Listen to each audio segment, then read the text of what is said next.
Yeah, smooth summer, who running? I hear them talking, but they ain't gon' do nothing. Celebration, I might have a toast with you. I'm feeling good, I'm feeling great, I'm terrific. We ain't taking no losses, we winning. Undefeated, check the percentage.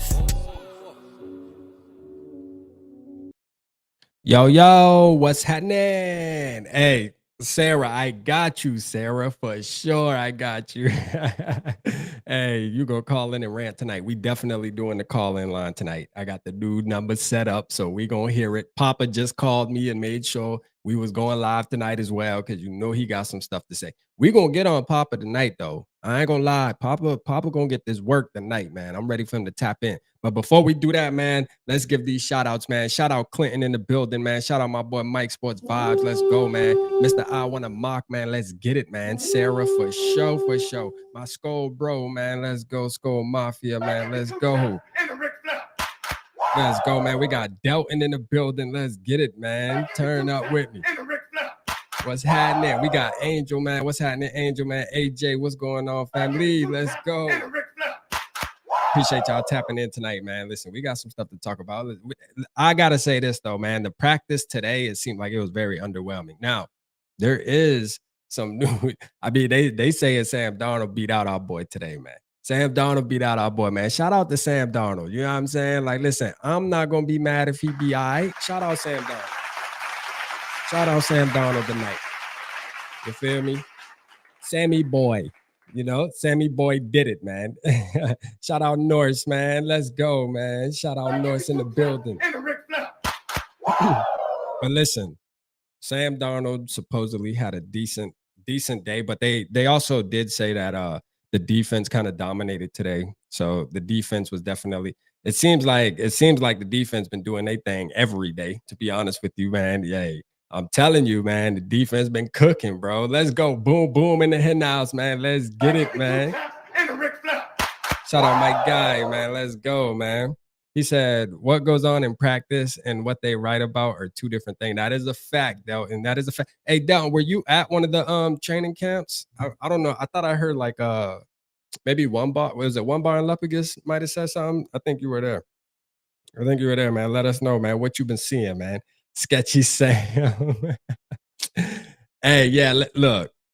Sketchy Sam, man. Hey, look, man. Sam did his thing today, though, man. Listen, I'm okay with giving Sam Darnold his flowers when he does do good. You feel me? Like, I really am. Like, I have no, there's no skin off my back to give Sam Darnold his flowers whenever he does do decent. You know what I mean? He better do good in practice, bro. Man, listen, you've been a vet for how long, man? Listen, this is for him, man. You know what I'm saying? I mean, listen, we talking about practice. Not a game, not a game. We talking about practice. Yeah, we talking about practice though, man. But hey, look, we got to keep the same energy, man. Shout out Bob and Mr. Fade you up, man. Let's go, man. Appreciate you tapping in with us tonight. For sure, man. But yeah, man, there's a couple other things we're gonna talk about too. And you know, we're gonna open the phone lines for anybody that want to call. I got the phone line set up for tonight, so that's good. You'll be able to call and vent, whoever want to vent, talk about the Vikings. Man, listen, it's getting close. What are we? We 8 days away before we get to watch some Vikings football, bro. That's lit, bro. That is lit, man. Let's go, man. You know what I'm saying? That right there got me tingling inside. Right? I can't wait. You know what I mean? I cannot wait, man. I'm more excited this year for preseason than I've been any year. You know what I mean? Like any year. Like it feel like preseason next week feels like it's gonna be a kickoff for me, man. I don't give a damn. I'm ready to see what these young guys got out there. I'm ready to see what we can put together. So it's gonna be exciting, man. Delton said he was out there Wednesday. Okay, Delton, for sure. So we got somebody in the chat. Shout out Delton in the building, man. Delton been out there putting in that groundwork. You know, we always need that, man. Let's go. Shout out Delton putting in that groundwork, man. For sure. Appreciate you, man. Asamoah is wrecking practice. There's a little tidbit from a guy that's been there, man. Asamoah. I seen him about to fight. Who was about to fight? Johnny Munn. About to fight Johnny Munn. And then today I seen another play where he smacked somebody, man. Yeah. Hey, look, he's a little bit of aggressive, and it might be due to the fact that he's trying to make the team, and I get that. You know what I'm saying? he's showing Brian Flores like, look here, man, y'all. Because think about this, we went out and got 2 guys that are really from Brian Asamoah's lens, probably looking like, damn, you brought these 2 guys in to replace me. Like you brought these 2 guys in to replace me, pretty much, like so. He's definitely fighting an uphill battle for sure, but I think he'll do it. I mean, I like Brian Asamoah, man. I love I love Brian Asamoah, man, for sure, man. I got notes and notes and no man. Shout out Delton, man. Man, we gotta get together, Delton. You gotta come on the show or call in tonight or something, man. Share some of them notes, man. Don't do that. Share them notes, bye. Let's go, man. Hey, appreciate you though, man, for sure, man. We need people like you to be out there getting them notes and stuff like that, man. Hey, staying on top of the squad, man. That's how we got to do it. You know what I mean? Staying on top of the squad. Every little thing counts. Shout out my SKOL bro, man, with the 1999. Let's go, man. He said, what he said, SKOL Mafia, 8 days. We see QB1 play. That's a fact. Give me 2 claps and a Ric Flair. 8 days. 8 days away. Let's go. That's crazy, man. Y'all think so let me ask y'all, do y'all think JJ McCarthy is just gonna start the first preseason game? Are they just gonna throw him out there right away? You think so? You think that's how it's gonna happen? I say yeah. I don't know though, man. It's a possibility they might throw it's a possibility that they might throw Jaron Hall and Nick Mullins out there first and then put JJ in later in the preseason games. He's definitely going to play, but I don't know. Let's see, man. We'll see. I would hope that they would let us get a look at him, man. I think Kevin O'Connell gonna be a douchebag a little bit and be like, yeah, I know y'all waiting to see JJ. We're gonna put him in the 3rd or something. Hey, because he knows what he has, right? Like he knows what he has, and he's like, man, I know y'all ready to see him, man. But we're gonna make the anticipation build a little bit. You feel me? But nah, I hope he does, man. The new kickoff looks goofy. It's gonna wreck a team that ain't ready. Yeah. Hey man, looking at it last night, like it did look kind of goofy, but I don't mind it, to be honest with you, because it just seems like a run play type of deal. Like you really got to have vision now. Like the dude who's receiving the ball, like there's still going to be some returns for sure. There'll be returns, and I think it will cut down on injuries and stuff like that. I mean, it ain't that big of a deal for me. It does look a little weird. I think as fans, it's going to take some getting used to just looking at it, but yeah, I'm saying as far as how it operates, I don't have that much of an issue with it. Because I still think there's going to be big plays to be made, man. Once the coaches get in there, dig in there and figure it out and start practicing it and figuring out ways to expose it, then yeah, I think it'll be good. 2 of the biggest things. One, hold on, let me put this up. 1, our perimeter defense is dominant, like the offense trying to run to the outside, waste of time. Oh, okay. Okay, so we talking Dallas Turner, we talking Grenard, and are we talking like what about the cornerbacks and stuff? Are they playing good as far as stopping the run? Are they playing up on the line of scrimmage? I know Josh Metellus probably has a hand in that as well. The linebacker. So hey, that's lit. That's a lit note right there. Let's go. Shout out Delton, man, letting us know the perimeter defense going crazy. We need that. We need that. For sure, we need that. Yeah, man, for sure. Appreciate you, though. Appreciate you. Shout out Penguin. JJ McCarthy becomes the white CJ Stroud. Hey, facts, man. Hey, look, man, we all got high hopes for JJ McCarthy. Listen, I know I'm ready, man. Shout out Anthony in the building, man. He said, what up, everybody? SKOL. JJ showing up with the second team better than Darnold with the first team. Yeah. That's the word. That's the word around town, man. Is JJ looking better than Darnold overall? Now, today was a different story, though. Today, what we saw or what we heard from people that were there were saying that Darnold actually, played a little better. But again, it's still like 4-2. You know what I'm saying? Well, what is it? 4-2, 8 days. It's still, I think my boy Justin from Purple Persuasion said it's still 4-2 because they you know what I mean? We gave them 2 days where they were tied. You feel me? So we did that. You know what I mean? We did that. So it's still 4-2. But hey, look here, man. Darnold, I'm just not, again, I don't mind rooting for him because he is a Viking. but I don't want to watch him play too long. I'm just keeping it real. I don't. You feel me? I think I'm confident enough to that where I feel like my eval and what I know is that Sam Darnold is already Sam Darnold. Like, I don't think that he's just gonna turn into, whatever we think he gonna turn into to take this team where we think we trying to go. I just don't see it. I'm sorry. I don't. You know what I mean? But that's me though. I don't mind people that do feel like it is. Shout out my guy Luff in the building, man. Let's go. I think me and Luff are setting up something, man. He's giving me the honor to come over there, man. First and SKOL. Y'all make sure y'all go subscribe over there, man, for sure. They put on a great show always. I'm sure most of y'all know that. Most of y'all already be over there anyway. So, shout out to him, man. I can't wait to get together with OG, man, and talk some Vikings football, man. Always going to be a great time for sure. What pissed me off is Darnold is an 8-year vet. Ain't no excuses. There is no excuses. For sure. There is no excuses. You know what I'm saying? But listen, the good thing is, the leash is going to be short, so that's a good thing. He said, Rap, your honest opinion on Blake Cashman. I like Cashman. I like Cashman. I think that was a sneaky good pickup. And I think I don't know if he's going to start right away with the season. I know some people might believe we brought him in to be an automatic starter. I don't think so, but I do believe there's going to be a rotation. Honestly, based off of the players that we brought in on a defensive side of the ball, in my opinion, I think there's going to be a ton of rotation, man. I think there's going to be a lot of rotation going on. I think Brian Flores took the time this offseason to get certain type of players that he can say, man, I want to be able to use every tool in the shed. I want this guy's good at this guy's good at that, and I want to be able to incorporate all of that throughout a 60-minute ball game. Hey, look, I ain't mad at him. You feel me? I am not mad at him, for sure. I am not mad at him. There you go. Delton said he thinks Asamoah should start over Cashman. Hey, shout out Adnan, my guy in the building, man. Let's go, man. Let's go. He said, I think Risner gets traded. So what's up with this Risner? So because maybe I'm missing something, right?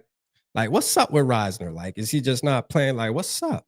Because when I look at is there somebody else at the guard position that's just blowing things out the water that I'm missing, bro? Because maybe I don't know. Can somebody tell me in the chat? Because when I look at Risner, bro, I actually look at Risner, even though he might not be a world beater, I feel like he an asset to the squad. Facts, bro. You get rid of Risner, you got Blake Brandel, but what if he go down? Then what? You know what I'm saying? Then what? Unless we talking about getting rid of Risner and we have a target that we're going after somebody else that we're bringing in, but because even shout out Doogie, he was on live with SK. He said the same thing. He doesn't believe Dalton Risner's a lock, and I'm like, for real? For real? When the hell you get a player like Dalton Risner on the Minnesota Vikings and he ain't a lock? Because we don't have that luxury, in my opinion. I don't think we have that luxury on the offensive line. I feel like we got to keep every decent offense, particularly the guard position. We got to keep every decent one we got. You know what I'm saying? For sure, man. I don't know though, but hey, we'll see. I do like Blake Brandel though. I like Brandel. He's versatile too, so he might. But then again, you got to think about depth too, though. Especially with the quarterback position, you gotta peel the layers back. You know what I'm saying? We get one injury on that offensive line, boy, it might be the end of the season. That can really cost us. Somebody commented on the video earlier and said, I got a feeling that the O-line's going to sink our ship this year like they always do. And I'm like, dang, you know what? That could be. It could happen. But especially if we already thin and we getting rid of dudes, for sure. I don't know, man. I think Rosner's an absolute lock in my opinion, but what do I know, man? And shout out to Doogie because he be in the building, so he knows something. For him to say that, he knows something. Dylan said people are only saying trade Risner because of the way they set up his contract. Oh, okay. Yeah, again, I'm not worried about the money. I need him to be on the squad unless we have another option that makes sense. for sure. Because if there's no other option that makes sense, bro, you keep Risner, bro. That is critical. You keep him. I don't care. Yes, he wasn't the best, right? But he does certain things good enough to where we need it, man. Like we need it at this point for sure. Because I'm gonna be honest with you, I don't even know who's behind him, bro. Like I don't. I don't even know who they would throw in there. Like straight up. Do y'all drop the name? Who would go in there? Let's just say that, let's say Ed Ingram and Brandell aren't available. Who's going and we don't have Risner? Who's playing right there? Who's playing left guard? I need to know the name because I don't even know if I know who would play left guard, to be honest with you. I'm trying to learn. For sure. I could see us trading. Oh, no, say I could see us trading Risner. Okay. Y'all, see. Hey, y'all really on that. Okay. Shit. Hey, look here. Am I gonna cry if we trade him? Hell no. I'm gonna keep it real. Am I gonna be mad and do a video ranting about nah? I'm not. I ain't gonna lie. I'm really not. But shit, I'm just gonna be concerned. Are Sweeney and Jurgens? Okay, so I need to go do my research on Sweeney and Jurgens because I ain't never heard of them, to be honest with you. That's crazy, isn't it? I'm a Vikings fan. I don't even know them boys like that. They must be doing something then. They must be doing something at training camp. If you think about it, we're gonna have better options than Risner next free agent. Oh yeah, facts. Like next year, yeah. So did we sign? We only signed Risner to a 1-year deal though, didn't we? Like he's only on the team for this year though. Like, so like even after this season, we let his ass go anyways. We let him go anyway. You know what? I just have PTSD when it comes to thinking about like our Doziers and stuff like that. Y'all remember those days? Y'all remember that? Y'all remember that? Y'all remember Dozier? You know what I'm saying? Y'all remember that? I try to go back there, bro. Facts. Like I'm not trying to go back there. Like it was to the point where I didn't want to watch the offense play, bro. Like I just knew I was just like, man, I'm done. Drew Samia. Y'all remember that? Drew Samia, Dozier. You remember them shits? That's the thing. It's one thing to just throw some names out there now, but look here. I remember them days, boy. Them shit is stuck in my head. You hear me? Like facts. I can't do that. Nice and toasty. He said nice and toasty. But I will go watch Feeney and Jurgens though. I will go watch them though for sure. Shout out One Bar, man. Shout out my guy One Bar and Luck, man. I just pop on and the first thing I hear is Drew Samia. Yeah, we're talking about, man, we're talking about getting rid of Dalton Risner. I didn't know that there was a group that's okay with getting rid of Dalton Risner. I felt like Dalton Risner should be a lock for the team, but I'm trying to figure out who we have other than Dalton Risner if he was to go. But well, we hearing some names though, you know what I mean? So yeah, and I'm saying y'all remember Drew Samia, you know, and the Doziers and stuff, man. Hey, look, that I got PTSD, man. I don't know if I want to go down that road. I don't know if I want to do it. Hey, appreciate you, One Bar Luck, man. I know it's probably only one of y'all, but y'all are a team. Y'all are a pair. You feel me? So when I see y'all, man, it's both of y'all, even if it's only one. You feel me? For sure. Appreciate y'all, man. All your support too. Y'all too, man. Y'all page is growing like crazy, and I'm happy for y'all, man. For sure. Y'all definitely deserve it, man. You deserve it. One of the best Vikings channel, if not the best Vikings channel out there. You hear me? And that's coming from somebody who has their own channel, man. But real, recognized real, man. Those guys definitely an inspiration to me, man. For sure. Shout out Terrell in the building, man. Let's go, man. Shout out Terrell SKOL, bro. Let's get it, man. Shout out to you. For sure. He said, Dylan said, am I the only one who's hyped for the resurgence of Brian Asamoah? No, I want to see Brian Asamoah do good too. Like, I really do, man. Like, I want to see Brian Asamoah do good. Like, I'm hoping Brian Asamoah can. You know, it just what it is the way our team went about bringing in the Cashmans and bringing in the Van Ginkels and stuff like that. It makes me feel like, you know, maybe they're maybe they're not as excited. You know what I mean? Maybe they're not as excited about Brian Asamoah. But I mean, I would love to see Brian Asamoah turn back up. Him and Jalen Naylor, like, let's go, man. Him and Jalen Naylor together, turning up, man. That would definitely be a charm for Kwesi's vest. You hear me? For sure. That would be a charm for Kwesi's vest, man. Be like, see, I told y'all, it just took 2 years. Because listen, 2 years isn't a really long time, man, to develop a player like that. So when you think about it, that would be perfect timing. Imagine if Lewis seen. Hey, that's crazy. Lord Soft just said it, man. I want to see Lewis seen do anything. Hey, for sure. Could you imagine? Because you just imagine going into the season and you got Brian Asamoah, Lewis Seen, and Jalen Naylor just turn up and turn into these Pro Bowl players, bro. That would be wild, bro. Hey, wishful thinking, though, for sure. I'm sure it's wishful thinking. I'm sure it's wishful thinking, but hey, it could. You never know. You never know, man. But sure. Wait, so Asamoah been getting after it? Yeah, that's what we heard, man. That's what we heard. Delton, he say, hey, he been at a camp, and I have seen a couple videos too of Asamoah doing his thing. So, I mean, at the end of the day, I think preseason he's gonna get a lot of reps. So we'll see what happens. We'll see what happens, man. I like him in the number 2 too, man. That's lit. You feel me? Like him in number 2 is lit right now, bro. He got to represent for sure. He has to represent, bro. I'm gonna open the phone lines. So we could talk some smack too here in a minute. Let's see. But I'm gonna open the phone lines so we'll talk some smack too later on if anybody wants to get on. Scene is a big bust. Ouch. Yeah, listen, bro. Scene, I want to see Scene do good so bad, but it's not happening. I don't think Scene's making the team. I don't think Scene's gonna make the team. Shout out Lord Saw. I mean Treadwell or Scene, who's the bigger bust?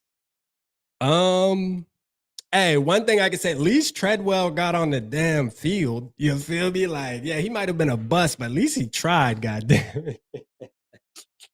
Hey, listen, Treadwell went down fighting at least. You know what I'm saying? Like, let's get here. We don't even got a chance to see Lewis Seen, man. Like, we ain't even get a chance to really see Lewis Seen like that. At least Treadwell tried, man. The man had bricks for hands, but god damn it, he tried. You feel me? Like, he definitely tried.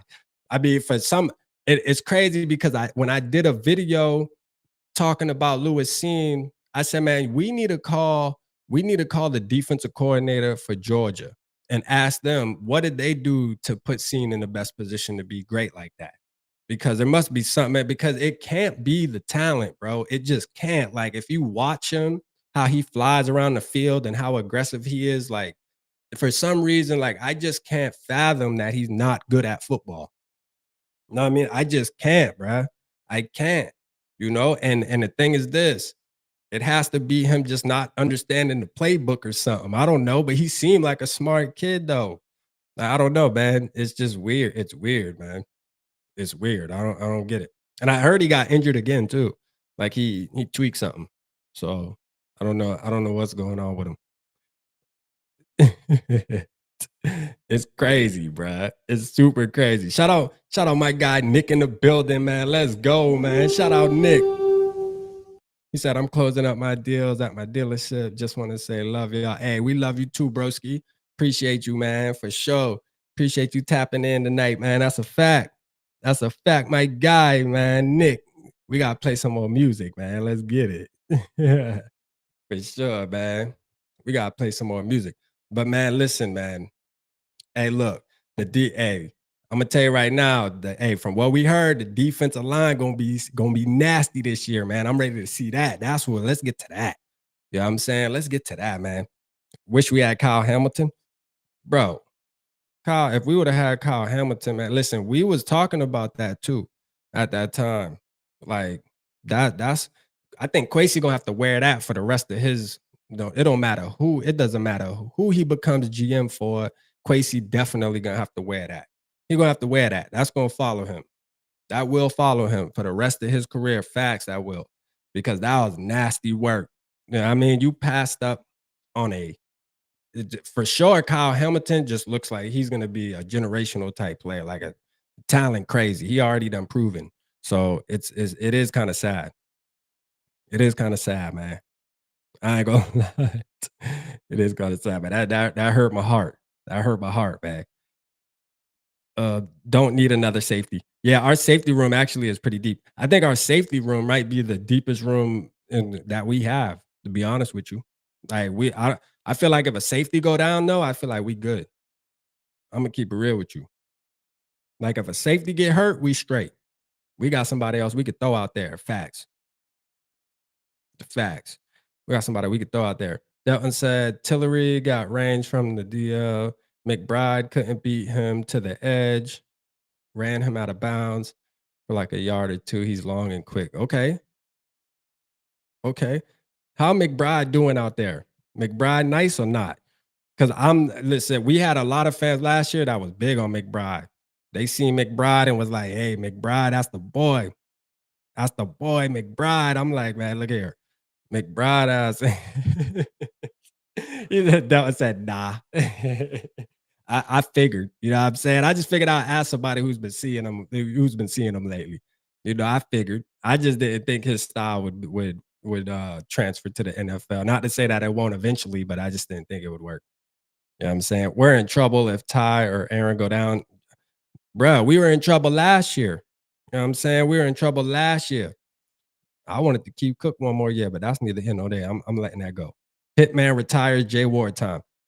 Listen, I think I'm gonna be one thing for sure. Like Jay Ward, I want to speak on Jay Ward and one thing else that me and T-Bass were talking about.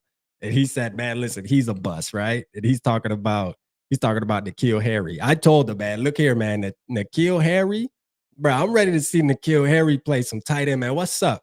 Let us know, Delton. Are they running N'Keal Harry out there at tight end, man? What's up? What's the vibes like? What's the vibes like, man? We need to know if N'Keal Harry could play tight end or not. I mean, I'm anxious to see that. That's what I'm anxious to see for sure. I want to see if that happens. Bo Richard, where Bo at? Everybody was telling me to go do videos on Bo. Bo's that guy. I'm ready to see what's up. What's the news? What's the news? JJ threw a touchdown to him today. Okay. He threw a touchdown. Man. Let's get it, man. Let's get it. He threw a touchdown in the N'Keal. Shit, I need to see that. At tight end. I told y'all, listen, N'Keal Harry it's gonna be crazy. It's gonna be crazy, man. I feel like we could definitely use him, you know, as a weapon for sure, especially with his speed. I just figure like the speed and the hand skills, as him being a wide receiver, he should be able to get into the tight end position with his build, learn how to block, learn the blocking schemes, but also be deadly when it comes to route running, catching the ball, man. Like, come on, man. You should definitely be one of the best tight ends in NFL. That's what it's looking like to me. You know, that's my projections, man. Let's go. Shout out my guy, man. Shout out my guy. Let's see, man. Hold on, let's see. I need preseason. It's coming. It's coming. Harry is a bust. Give up on him. Man, Lewis Cine is still ready too, T-Bass, man. We know that's your favorite player. We're getting you a Lewis Cine jersey, bro. We're sending T-Bass a Lewis Cine jersey, bro. Damn, so this really going to be the last season for Hitman? Yeah, it is. Yup. It's going to be his last season. Yup, he done. And rightfully so, he should be. He should be done after that. Like, he done did what he did. He definitely Hall of Fame status, so it's good. But Norris got a point, though. In his interview, though, he did say as long as he can move and stuff, he doesn't plan on giving it up. So, but hopefully he doesn't drag it on too long. You know what I mean? Like, there's a fine line on us just liking Hitman. Same thing with like Adam Thielen, right? It's like all Vikings fans, we all love Adam Thielen. But at the end of the day, like, we all came to an agreement that, bro, just hang it up. Please, just hang it. Because at this point, you know we not going to bench you, but you're hurting the squad, bro. Like, you're hurting the team, man. I mean, you know we ain't going to say take you out the game, but God damn. You know, he's the type of player where we just got to accept if he want to play, man, he got to be out there. But we just need to say, man, listen, I think it's time, brother. I think it's time. Let these young guys, let your legacy live on, man. Let these young guys come in. I'm going to miss him, though, for sure. I'm definitely going to miss him. Theo Jackson ready to take over. I love Theo Jackson, man. That was a crazy sneaky trade too. Cause I remember when we traded for him, man. Like I'm telling you, it just shows that Kwesi is really doing his homework on these players. And that's why, like, when I think about players like, and I know Brian Flores has a lot of influence when it came to the defensive pickups that we got. But I'm starting to feel confident when I see these names that nobody's really been talking about. Like, for example, with the cornerbacks, we thinking, Gilmore's and JC Jacksons and stuff like that. And they go out there and get these guys, man, like the Francis guy from the Texans. I seen a play with him. That was what is that? That was Thursday? Oh no, that was Wednesday. You know what I mean? Made a great play, or was that today? That might have even been today. You know what I'm saying? So hey, they picking up these players, man. These guys doing their thing, man. I got confidence, man. For sure, we got the right guys running the team. That's one thing I'm not doubting at all. I'm not doubting it one bit. Like, we got the right guys running the squad. Facts, man. We got the right guys. We're gonna force Hitman out like they did by we're gonna make them get out the race. So they're like, man, you got to go, dog. You know what I'm saying? You could barely get off the plane, bro. Like, yeah, it's time to go, bro. It's time to go. You gotta go. You gotta go, Hitman. I mean, we love you, man, but hey, man, it ain't mathing. Send T-Bass a shirt, a skirt Cousins jersey. For sure. For sure. Now, we'll send T-Bass a Rattler jersey from the Saints and just like color it purple or something, man. Make him happy. You know what I'm saying? For sure. We do that. Do we have any news on Turner? Haven't heard much of anything, how he's been doing, or maybe I haven't looked. No, he's been doing really good, man. I've been hearing nothing but great things about Dallas Turner. Him and our boy, man, Darasol are working together. So there's been a lot coming out about them too. Just kind of partnering up and doing their thing together to make him better. Darasol's all in, hands on with him. So man, shout out Dallas Turner, man. Dallas Turner gonna be a problem. Yeah, he gonna be a problem, bruh. He definitely gonna be a problem. That's a fact. I can't wait to see Dallas Turner. To be honest, I don't know. They might not even play Dallas Turner in preseason. They might even risk him. Like, for real, they might never risk him because when it comes to Dallas Turner, you don't really have to. You don't. It's different from that in a quarterback, right? Like you might not take the chance with Dallas Turner because he's definitely getting reps week 1, bro. Like, home game, New York Giants on the road, he out there. Like, facts, he's out there. It's happening. Like that, we can bet our bottom dollar on it. It's happening. He said Patrick Mahomes is JJ McCarthy's Patrick Mahomes 2.0. Wow. Wow, Penguin, you going crazy. You hit him with the Patrick Mahomes, not the Patrick Mahomes. Yeah, McLaughlin, I liked him last year too. He was a player I talked about last year. He's a dog for sure. Yeah, for sure. Hey, look, I wasn't a fan of Rattler like that, T-Bass. I ain't gonna lie. I wasn't a huge fan of Rattler like that. And he from South Carolina. I wanted to like him too, but you're right. You're right. Jaquelin really steps up. I heard a couple things about Jaquelin Roy too, though. I heard a couple things coming out about Jaquelin Roy.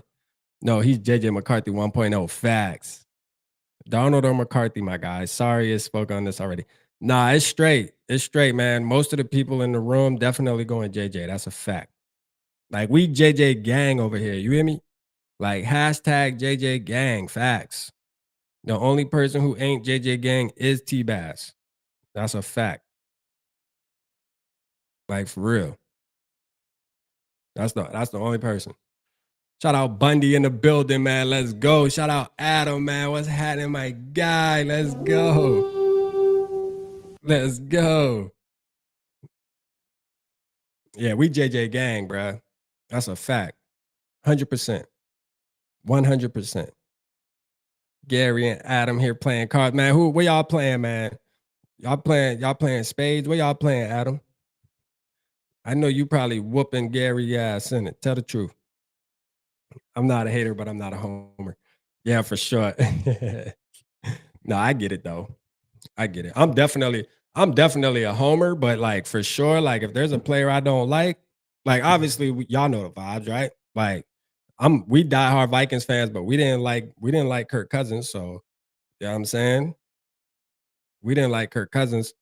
He was a Viking. So I mean, I'm definitely a homer though. That's the whole point about being a fan. You know what I'm saying? I'm a fan of the squad. I want to win though. I want to win the Super Bowl though. I ain't gonna lie. I'm trying to win the Super Bowl. Bad. Texas Hold'em. Okay. Yeah. Whoop his whoop his ass. What up, Bundy though, man? Shout out to you, man. Appreciate you tapping in, my guy, for sure. For sure. Let's go. Shout out to you, man. Dylan said, I want JJ to succeed. So with that being said, I want Darnold to start week 1. Yeah. I get it, you know. And look, it can go one or two ways. It definitely can go one or two ways. You feel me? Like we've seen the somebody said something like obviously CJ Stroud, he had a really good season starting right away. But if you go back, there's also a lot of other quarterbacks that had good seasons starting right away too. When you think about Carson Wentz, Dak Prescott, Russell Wilson.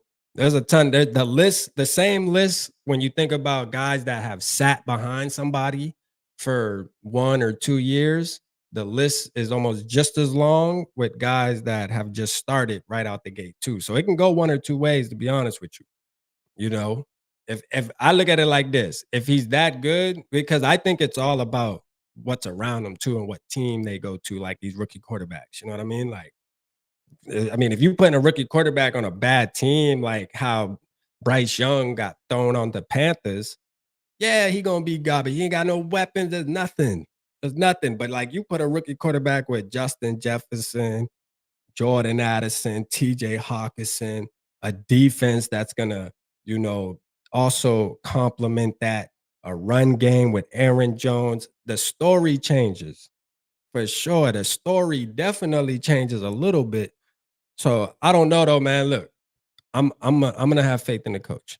I'm gonna have faith in KLC. But I could tell you right now, listening to Kevin O'Connell, that he wants to play JJ so bad, bro.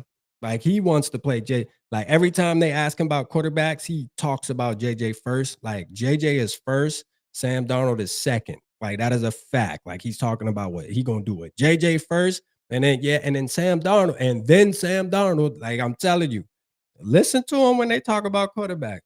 Naturally, he's already leaning towards JJ McCarthy. Naturally, he don't even know he's doing it. I pay attention. I know what's up. He like JJ. He thinks JJ. Watch, JJ gonna sell him, because he also got to remember this. His time is not promised in Minnesota either. His time is not promised. So sooner than later, we need to see. For sure. Sooner than later, we need to see. Hi, Rap. I hope you're excited for McCarthy to be traded for wins. I knew Too Evil was going to say some crazy shit tonight. Yo, man, hey, look here, Too Evil. Let's Stop go. the cap. Stop the cap right now. Stop the cap. No bullshit, bro. Hey, but Too Evil, you missed it, though. I mentioned your boy Wentz just now, bro. I mentioned Wentz just now. You know, Wentz started his rookie year and had a really good season. So did Dak Prescott. You know what I'm saying? So did Dak Prescott. CJ Stroud. There's a list, man. Think about quarterbacks that started right away and also had some success and could have had more success if they had the right team around them too.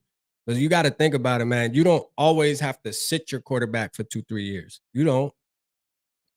I think it's all based on the coaching, having a plan, first of all. You know, a lot of guys, when they draft like a high, when they have a high draft pick and they bring a quarterback in, they don't really have a plan. All they know is they need a quarterback and they need it bad. You feel me? And they sit there and they just put the guy in there because they have no choice. But you know, hey, look here, man. We actually have a choice, so I am thankful for that. Like we actually have some options here where we can say, hey, let's put Sam Darnold out there. Let's let him, let's let him go out there, do what he gonna do. He gonna do Sam Darnold things though. I'm gonna keep it real with you. I don't want any Vikings fans to be surprised when Sam Darnold plays like Sam Darnold. The Sam Darnold you feel me? Like, put yourself in our shoes where if Sam Darnold wasn't our quarterback and he was starting for the New York Giants week 1, put yourself in our shoes how you would talk about Sam Darnold if you would be scared of him, if you would be worried that the Vikings are going to struggle against him. You know what I'm saying? Don't just think because he's a Viking, change the energy. No, keep the same energy, bro. Sam Darnold is Sam Darnold. And I'm going to tell you, when JJ McCarthy when he turn up and become the quarterback, all the ones who doubting and hating, bro, listen, do not come running back. We don't accept your apology, bro. We don't. I'm just letting it be known right now. We ain't accepting it. We ain't accepting it, bro. Stay over there. For sure. He said, rap, come on. Hey, Breezy, bro. Hey, look, Breezy. Hey, look, man. Hey, you know you my dog, man. But I'm gonna tell you, man, you gonna be over here venting with me. You're good. That's the good thing, though, Breezy, is you gonna be over here venting with me about it. You know what I'm saying? Like, for sure. For sure. You're gonna be over here venting with me, man. Hey, shout out my guy. Hey, look it, boy. He heard me say the Giants. My boy, come over here, man. Shout out to you, though, man. I love your channel too, man. Great work over there, man, for sure. I'll be tapped into you, man, for sure. Hey, we definitely collab in week 1. That's a fact. Lock it in right now. Yeah, lock it in right now, for sure. We definitely doing that. We definitely doing it. Let me ask you, TP Way. You worried about Sam Darnold as a Giants fan? You worried about Sam Darnold cooking y'all, man? What's up, man? You worried about it? Now I know you. Hey, look, I know because, hey, look here. We gotta worry about Daniel Jones because the last memory we have about Daniel Jones did a dirty. Our boy did a dirty. Hey, listen, we made y'all overpay him. No, for sure. T-Bay said respectfully, not at all. See, man, I'm telling you, man, we need a quarterback that scare people, bruh. Like, you feel me? Like, even with Kirk Cousins, man, like, believe it or not, as Vikings fans, how we you had some Vikings fans that hype up Kirk, but when you talk to other team, man, they be like, oh, man, we playing Kirk Cousins, man. You know what I'm saying? We playing Kirk. You feel me? Ain't no thing. That's crazy, bruh. Like, for real, man. I can't wait till JJ get warmed up, man. We need teams to be like, oh, damn, but we got to go against McCarthy this week, man. Fuck. I know he about to ball out. Like, damn. Kirk scared me whenever he played.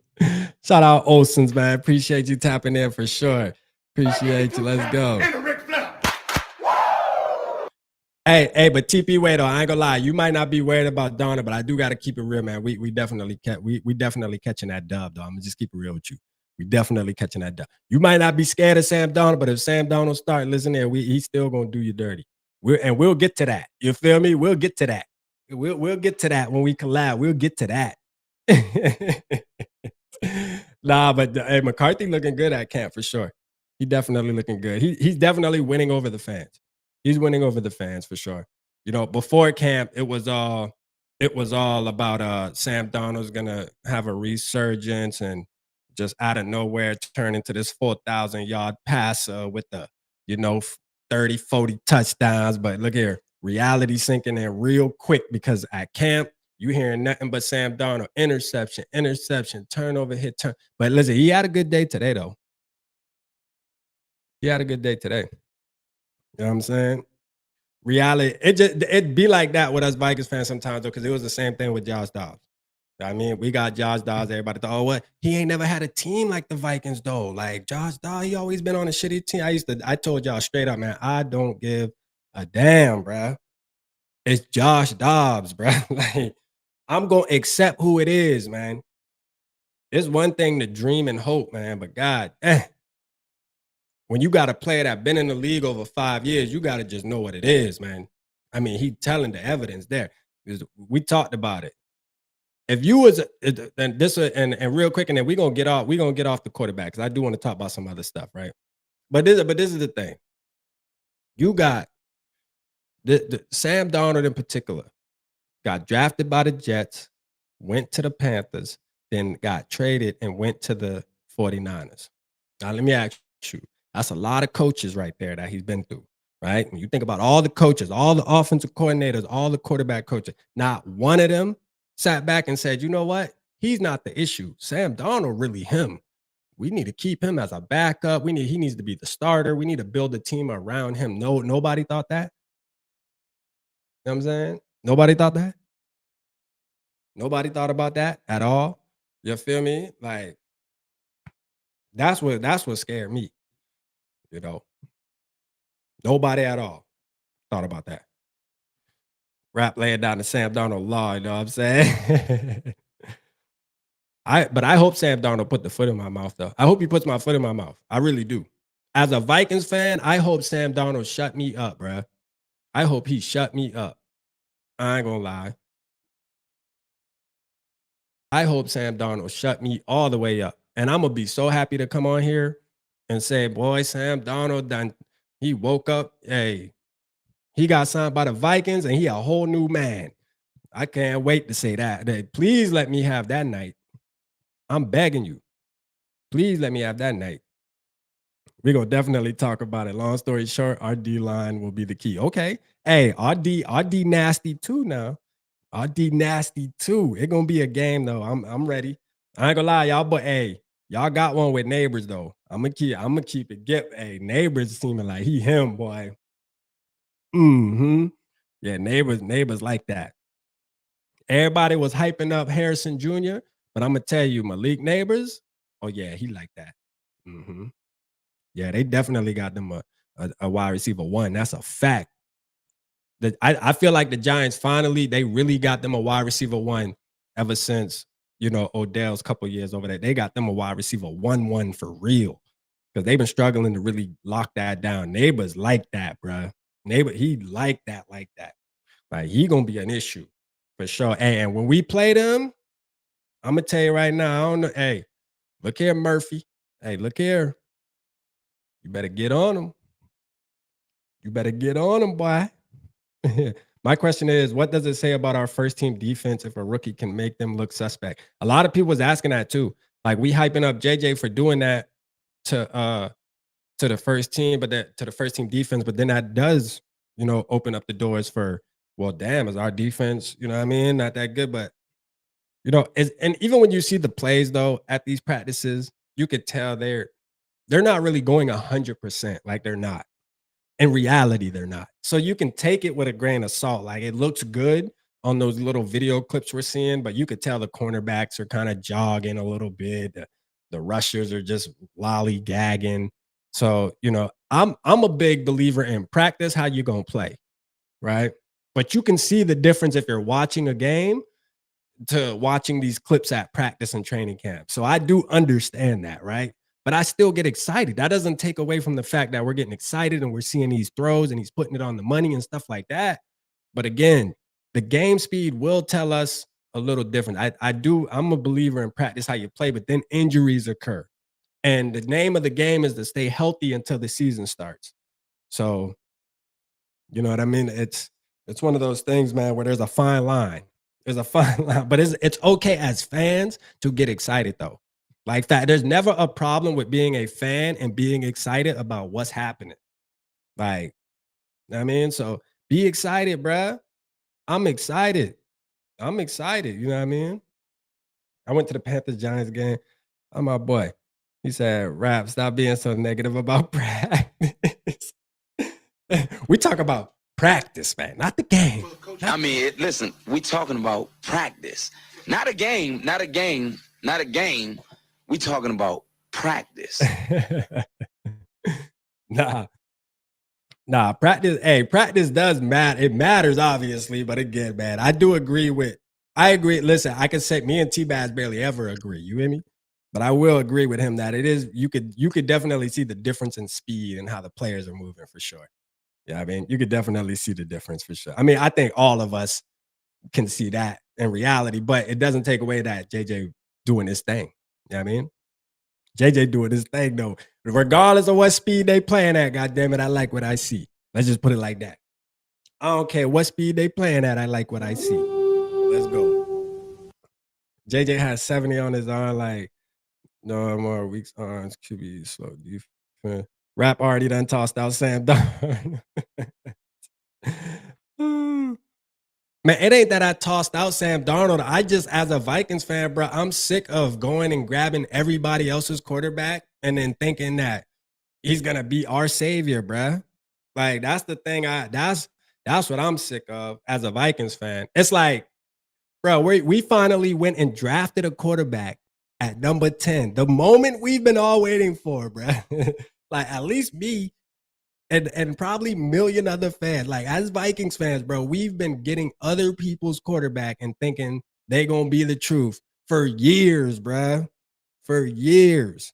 And now we finally went and got our own quarterback, hired a coach that went out there, handpicked this quarterback with the 10th pick in the NFL draft, and we want Sam Darnold instead. That's crazy work, bro. Like, I just don't get, like, to me, I just can't be as excited about that, bro. I can't.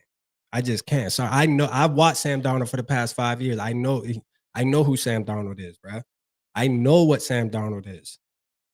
I know what Sam Darnold is. And so do you. So do you. Whether you want to accept it or not is on you, but you know who Sam Darnold is. Again, if Sam Darnold wasn't on our team and we were playing against Sam Darnold, would you be worried? Would you be like, oh, they got Sam Darnold as a quarterback, we in trouble? No, you wouldn't. You feel me? You wouldn't. Let's just keep calling for what it is. I'm not trying to dog him that much, but I'm just speaking the fact. Somebody got to tell the truth, man. Somebody got to tell the truth. All right, look, I got you. Hold on, no, because I know he about to, hold on. Papa about to get on here, because I know Papa about to try to sell us on Sam Darnold.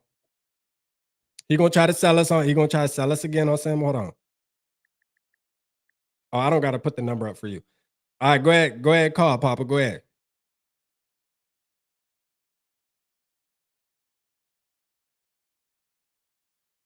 Go ahead.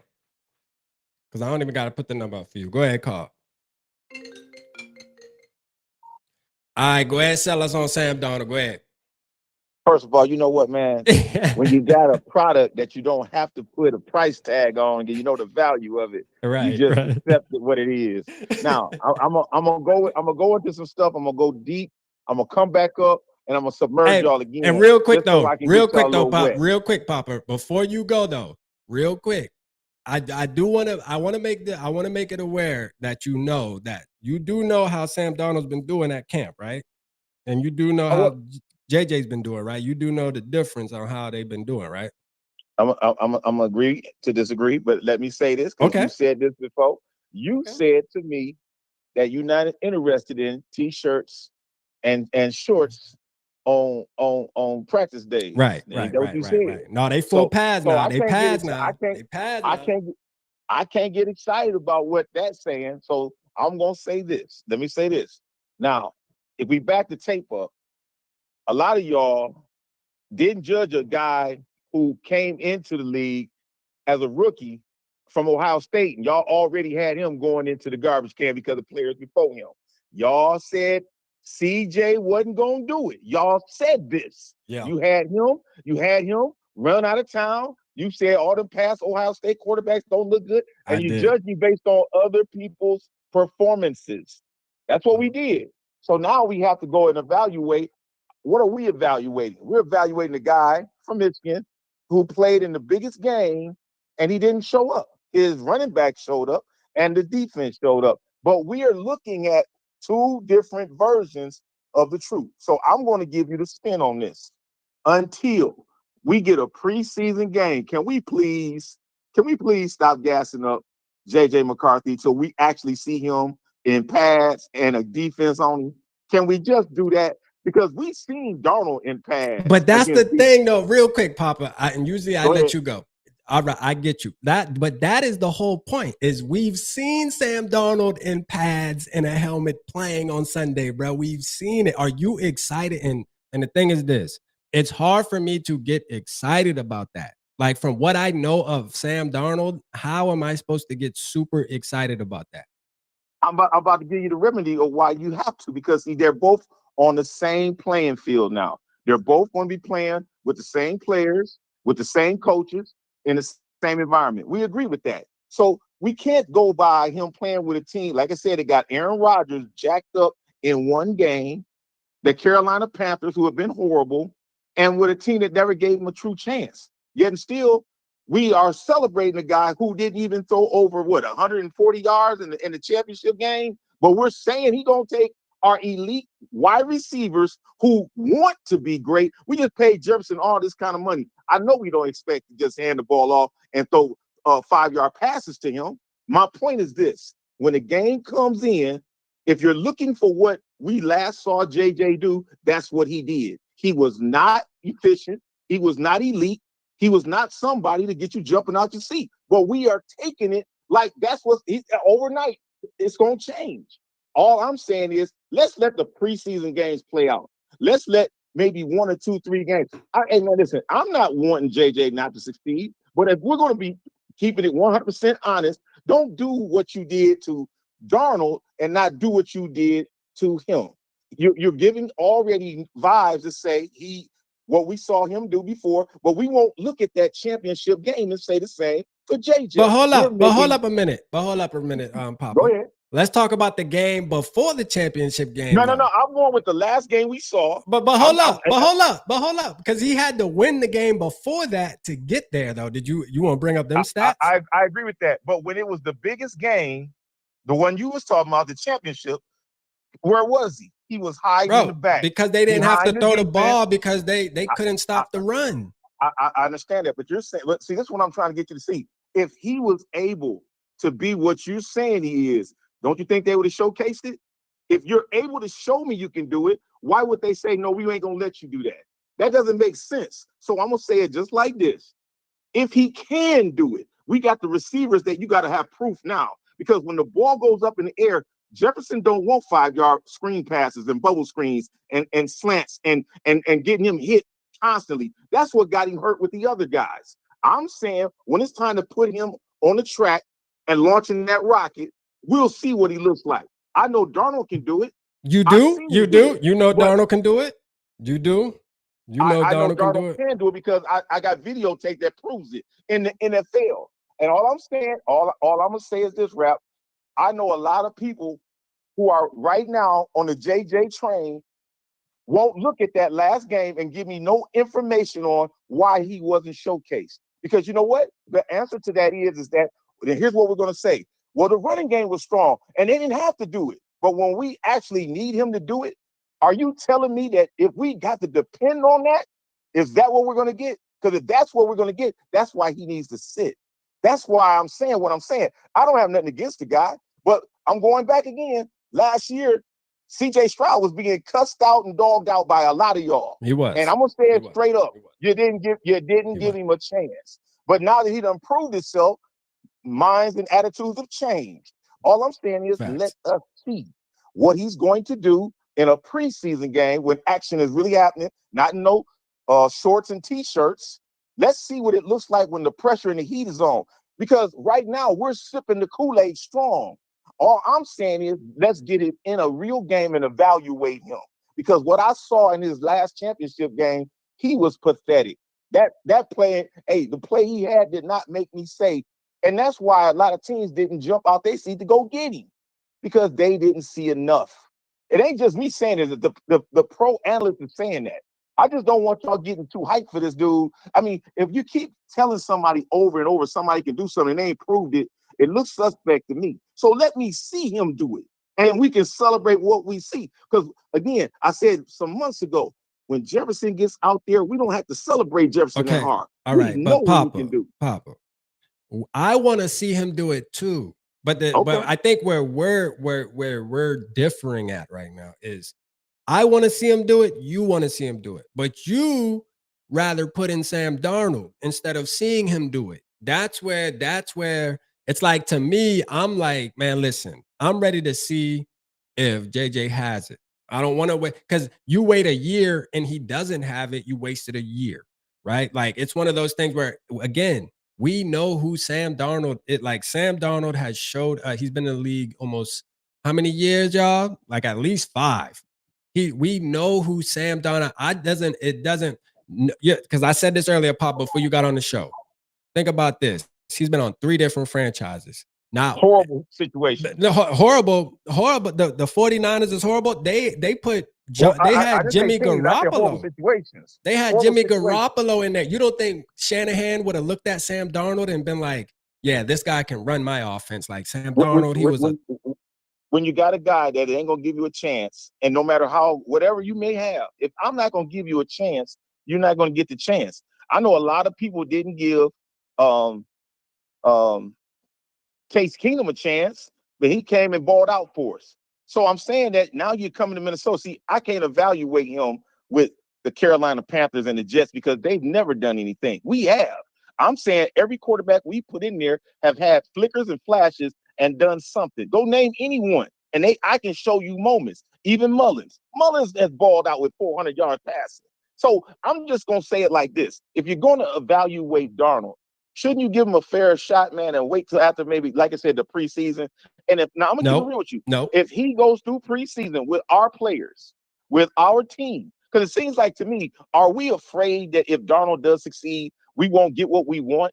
Are we afraid that if he has any success, it will mess up what we're hoping for? Because if that is the case, we should have never paid him the money we paid him. But I'm telling you, the owner, the general manager, and the coaches are all in agreement. They believe Darnold has something that we can use. And I'm not, again, a lot of people keep forgetting this, that I said, Darnold is not the long-term effect. He is the guy who's going to get him ready. So not giving him any kind of support while he's trying to prepare JJ, to me, is asinine.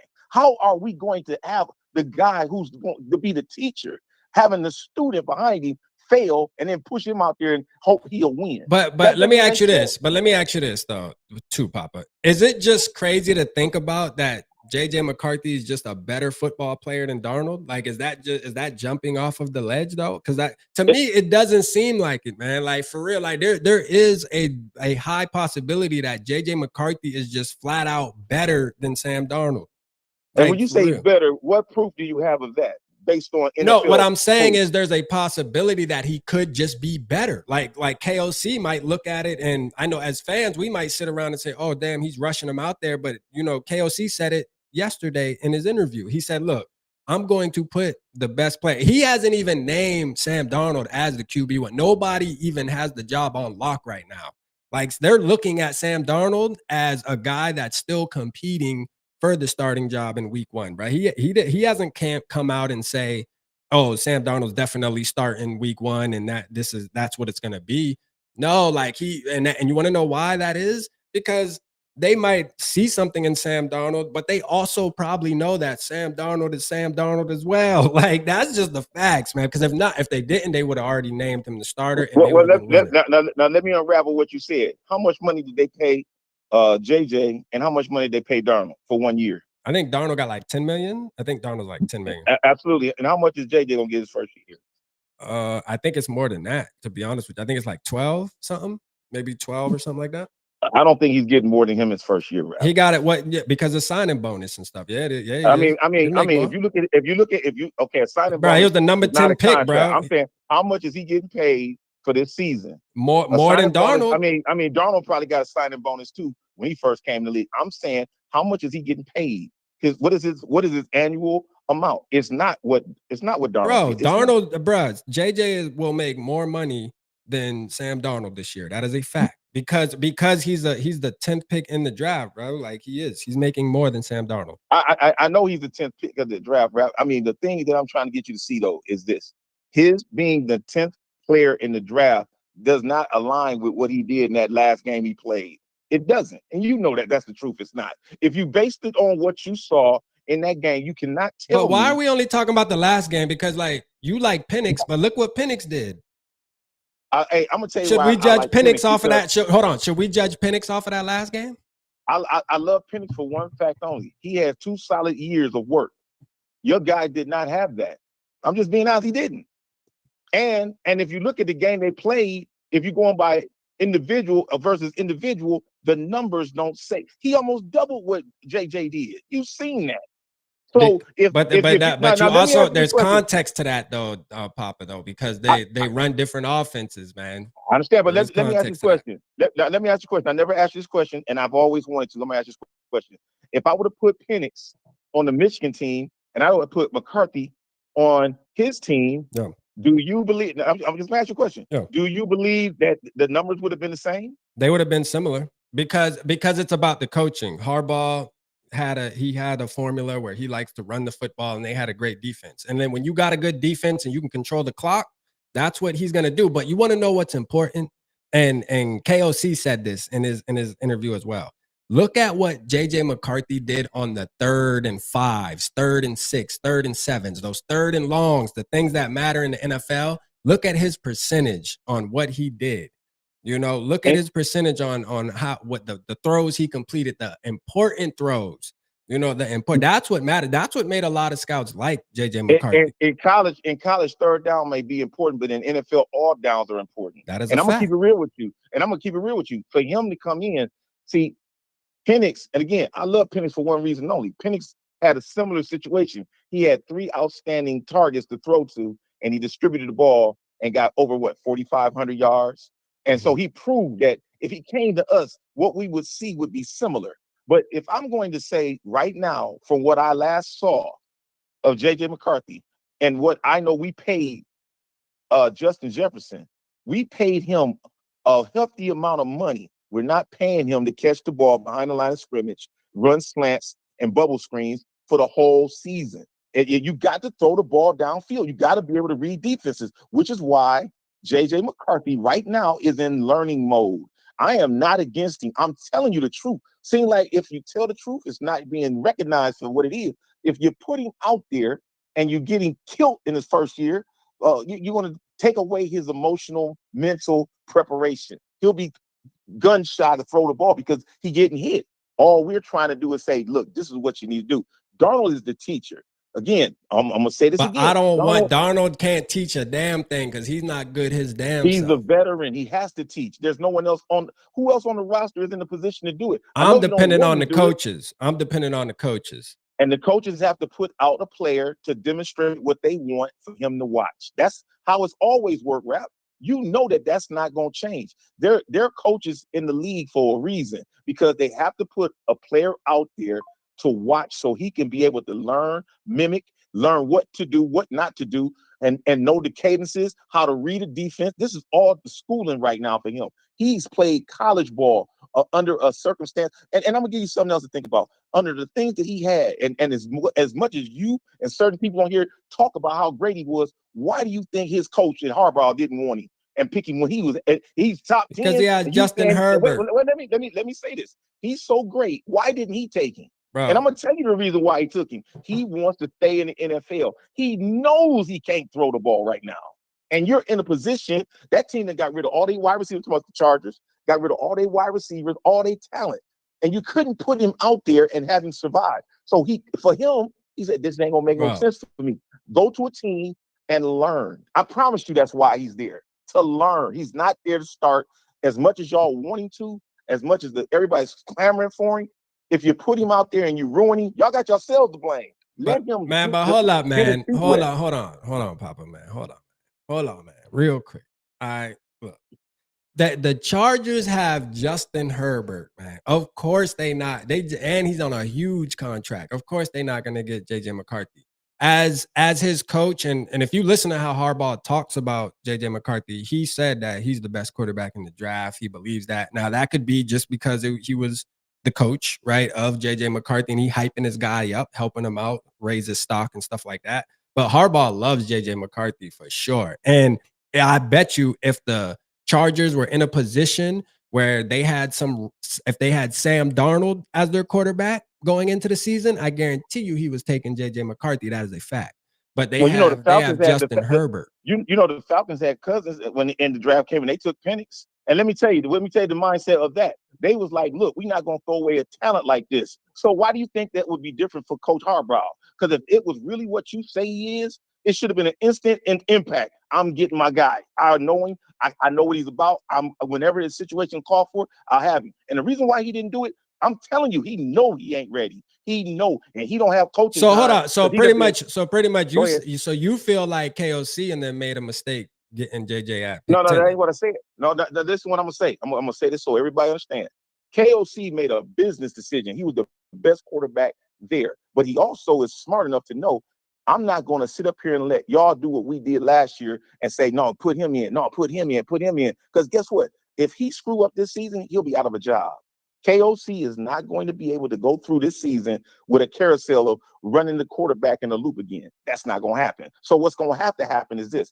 I have to put a veteran out there. I have to do what's best for this team. I have to satisfy my number one wide receiver. I have to satisfy my tight end, my second receiver. I have to be able to get the offense acclimated to what we're going to do this year. And if I don't do that, if all I'm going to do is keep on trying to just see, I'll be seeing myself in the unemployment line. You better believe that's not going to happen. He's not going to put him out there first game. If he, I'm gonna put it like this: if he goes through the season with Sam Darnold, he gonna be in the unemployment line. And I'll put, and me and you can have this conversation again. But I'm gonna tell you right now, if we go through a full season with Samuel Darnold, I'm gonna tell you right now, it's gonna get ugly, and we're gonna be. And the crazy part is this, Papa. I respect, your takes and stuff like that. You know that, right? We have these conversations even off air, right? We have these same intense conversations off air. But the truth is this: like, Sam Darnold is Sam Darnold, and I'm gonna tell you right now, we went through this with Joshua Dobbs, man. We went through the same conversation. Hyping it up. Oh, he didn't have the team around him and this, that, and the third. Listen, we've seen this story before, and we always think that the truth is Sam Darnold is a backup on 31 other teams. Like, that is the truth. And as Vikings fans, we get him, and then we think all of a sudden, oh, but it's Sam Darnold. Look at this. He gonna turn into this superstar. Bro, Sam Darnold is really a backup, right? On like at least 28 teams. At least. Like, well, on Minnesota, he's starting this year. That's the problem. And all them other teams that don't have him gonna wish they had him, because hey, listen, Jefferson is not gonna look bad this year again. And I think Addison's got something to prove since what he did with the car incident. I think one of our backup tight ends that's coming in behind TJ, and then our running back Jones, and our offensive line is gonna look great. We got a top 5 offense, and I'm gonna keep it real with you. I will agree with everything you say if game 1 Darnold goes out there and he can't make a throw, but if he goes out there and he lights it up, I want you to get on your podcast, this one right here. Oh, you already know. I want you to remind yourself and all these people you talking to that's listening. Oh, you already know. A huge mistake, because Darnold is going to show y'all he can do it. I believe that. Right. And I will too. I will. If Sam Darnold does that, I will. Because I am a Vikings fan before anything. Absolutely. I think my issue is I'm just sick of getting everybody else's backup and believing that they're gonna be our savior as Minnesota Vikings. Like, I'm just sick of, like, we're at the point where we actually went and did what we've been begging for us to go and draft a quarterback in the first round, and we did it, and we rather put faith in Sam Darnold. Like, I just can't do it. And I don't want Sam Darnold teaching my rookie quarterback any damn thing, man, because he ain't showed me enough to say, oh yeah, we can learn. When we talk about, oh, well, sit like Love did and sit like Patrick Mahomes. First of all, Patrick Mahomes sat behind Alex Smith. Jordan Love sat behind Aaron Rodgers. We want our quarterback to sit behind Sam Darnold. But listen what I'm saying. I'm gonna show you like this. You got a nice car, Rap. So on your car, you got nice tires. But guess what? If you hit something, a curb, a bottle, nail, whatever, and your tire goes down, you're gonna have to put that donut on till you can get to where you gotta go. And right now we got a donut on Darnold. And guess what? He may take us 50, 75 miles. We don't know. But I promise you this, as long as we can get to our destination, that's all that matters.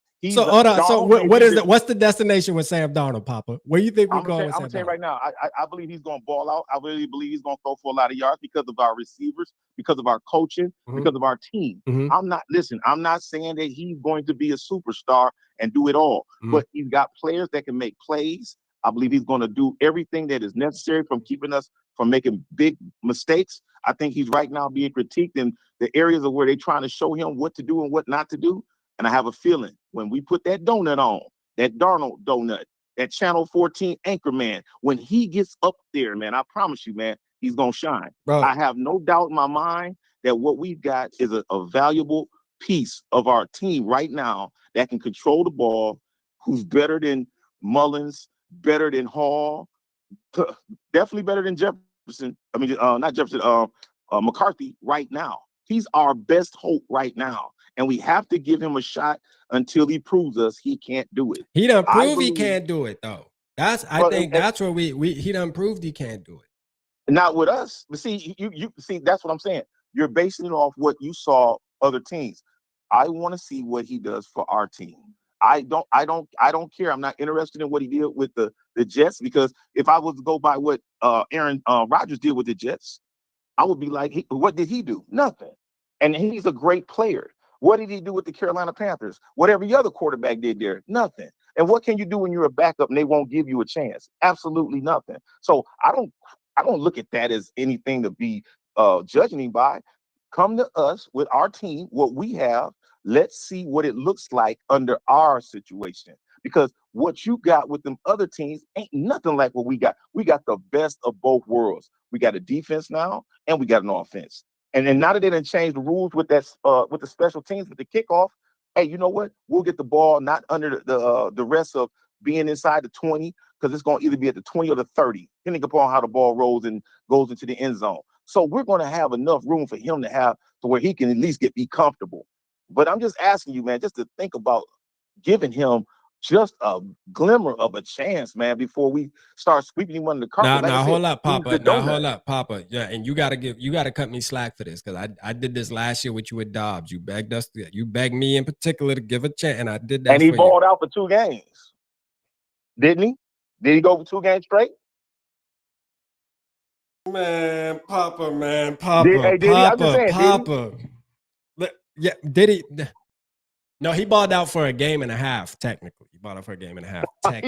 He got us 2 W's. Because the second half of the Saints game, he ain't did not a damn thing. But the first half, he did turn up, though. I give him that. Oh, absolutely. All he needs, and look, all Darnold needs is an opportunity. I mean, we had a guy that came in on a bus ticket and a overnight flight. That is true. I give you that. Darnold has been in our training right now. He's going to get at least 4 preseason games. And guess what? You're going to have, hey, man, listen, if you don't have anything else, you got JJ, you got Jefferson, and then you got Addison. You got a running game in Jones.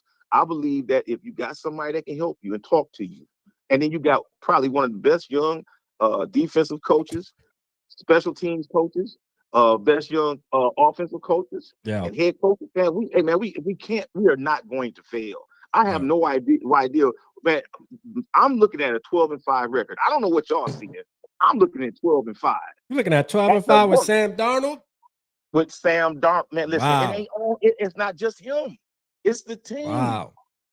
So let me ask you something. So let me ask you this real quick, and then I'm gonna let some other people. So some other people want to call in too, Papa, and you can call in again too. But like, you think Sam Darnold better than Kirk Cousins? Like, you think Sam Darnold give us a better chance than Kirk Cousins ever gave us? I'm gonna tell you what Sam Darnold does better than Kirk Cousins. He gives us a feeling of he's a part of the team, not a part of I want my money. See, when you have that, that's what made Dalvin Cook sit out, and he didn't even want to come into a training camp because he got direct money, and you didn't even want to pay Dalvin Cook. A lot of players defected from our team, so he set a bad what would you say precedent for the team by saying it's all about me getting paid more so than me being a part of it. Darnold ain't doing that. Darnold is there doing the work. Darnold is participating. He's under one of the most friendliest starting quarterback contracts you're going to get for a team that's been in there 5-6 years. Man, he's only getting $10 million. Come on, man. That's the most friendliest contract you're going to get. And if he ain't really sincere about playing, I'm gonna tell you right now, he'd have probably walked on that contract, just like Kirk did. When we were gonna take $2-3 million away from him, I'm leaving. Y'all ain't gonna give me all the years and all this and that. Darnold ain't done that. He ain't done none of that. He's been there working hard. Let's give this man a chance. But truthfully, Darnold ain't got no right to be asking for a lot of money because he ain't. You know what I mean? I'm just saying that the average is supposed to get way more money than that. You know he's supposed to. Sam Darnold, why is he supposed? Why is he supposed to get more money than that? Because it's based on your years. It's not based on your talent. You know how that works, Rap. It's based on your years, and just like as long as you've been at your job, you stay there for a certain amount, you get that certain amount of money. That's all it is. Nah, I don't think that's how the NFL works, though. That's how the NFL. They look. If you've been there 5-6 years, you get league minimum, and that's the league minimum. It ain't based on your talent. If you go look at the rules, I'm not making this up. It's based on the league minimum. That's the bargaining agreement. They all go by that. It's not just Minnesota. It's all of them. And Darnold took that contract because you know what he said? I got JJ to throw to. I got Jefferson to throw to. What quarterback wouldn't want this opportunity, except for someone like number 8 who didn't care? He was like, man, I just want my bag. That's all he wanted. He didn't care. He just trying to get paid. So for that, I'm just gonna say this, man, and I let the next person get on, man. Yeah, I think Sarah. We are trying to win a Super Bowl, and we are trying to do the best we can until we. And so, if you can tell me right now, you would bet everything you got that JJ can take us to a Super Bowl now. Let me hear it. Because if you can't say that, let JJ sit and let him learn. That's all I'm saying. I'll say this. I think we get to a Super Bowl way quicker with JJ than we is with Sam Darnold. We know going into 2024, if Sam Darnold is the quarterback, we know for a absolute fact that we're not going to the Super Bowl, and we damn probably ain't even gonna make the playoffs, because it doesn't matter about the JJs and all that, because we had Kirk Cousins that was throwing 4,000 yards and breaking records with JJ and all that, and it still didn't matter. So, like, when I look at Sam Darnold, I'm not worried about him throwing 3,000 yards last year or with the Panthers and all that, because I know that those box score, that 3,000 for I've already been through the years of knowing, like, it's deeper than that, man. When you're talking about a championship type quarterback, it's deeper than just being able to throw for a ton of yards, man. You got to be able to rally the troops, have that attitude. Sam Darnold, hey, I don't see much leader traits in Sam Darnold. I see a quiet guy. I see a guy that, you know, just gonna go out there, handle his business. But JJ, you can see the difference, man, when you watch him. I'm telling you, it's gonna be lit. But hey, listen, we'll get back to it though, Papa. We'll be able to touch back on this for sure and have these conversations. You wonder why? Because the season is right around the corner. You know what I'm saying? So we're gonna see. And then at the end of the day, one of us, you're gonna have to apologize. You know what I mean? Man, you know what? My apology is it's gonna be written and it's gonna be spoken. Hey, mine too, though. Mine too. Yeah. I don't mind. Like, that's the thing, because me and you both, we Vikings fans, man. So, like, at the end of the day, like, if Sam Darnold goes out there and turns into Tom Brady, bro, let's get it. I'm buying a Sam Darnold jersey. Like, facts. Like, that's how. I put this disclaimer out there every time. Y'all know me and Rapper brothers. Yeah. You know, we very passionate. Yeah. I know he loves his dude, and I'm just loving the Vikings, man. Until I can see JJ in an NFL situation, I can't guarantee that until I see it. But I'm gonna go with what he says if it happens, and then I'm gonna make sure that I will apologize. Y'all know Papa wanted. Y'all know Papa's still salty. We didn't get Penix, man. That's all. He having that Penix hand. Y'all know Papa wanted Penix, man. Come on now, Papa, man. Let him go. Man, let him go, Papa. Let him go, Papa. Let him go, Papa. Let him go. Hey, no, man, great conversation, Papa, man. I appreciate you as always, man. You know it's all love, man. I love having these conversations with you because, again, like you said, me and you both passionate. We both love the team, man, equally, man. And again, absolutely, everybody in the chat, me and Papa have these conversations without being on live. Like, we have these conversations regularly, so we go back and forth and we talk about it. So it's one of those things where we just did it on live right now, going back and forth. But this is something that me and Papa do, man. We do that, and I love it. You know what I mean? That's what makes our. That's what makes that's our my brother, strong. man. Hey, man, listen, man. I love rap, man, like my blood, man. Yeah, so y'all know what it is. For sure, man. Well, I appreciate you, Papa, man, for sure, man. Hang in there a little bit longer with us.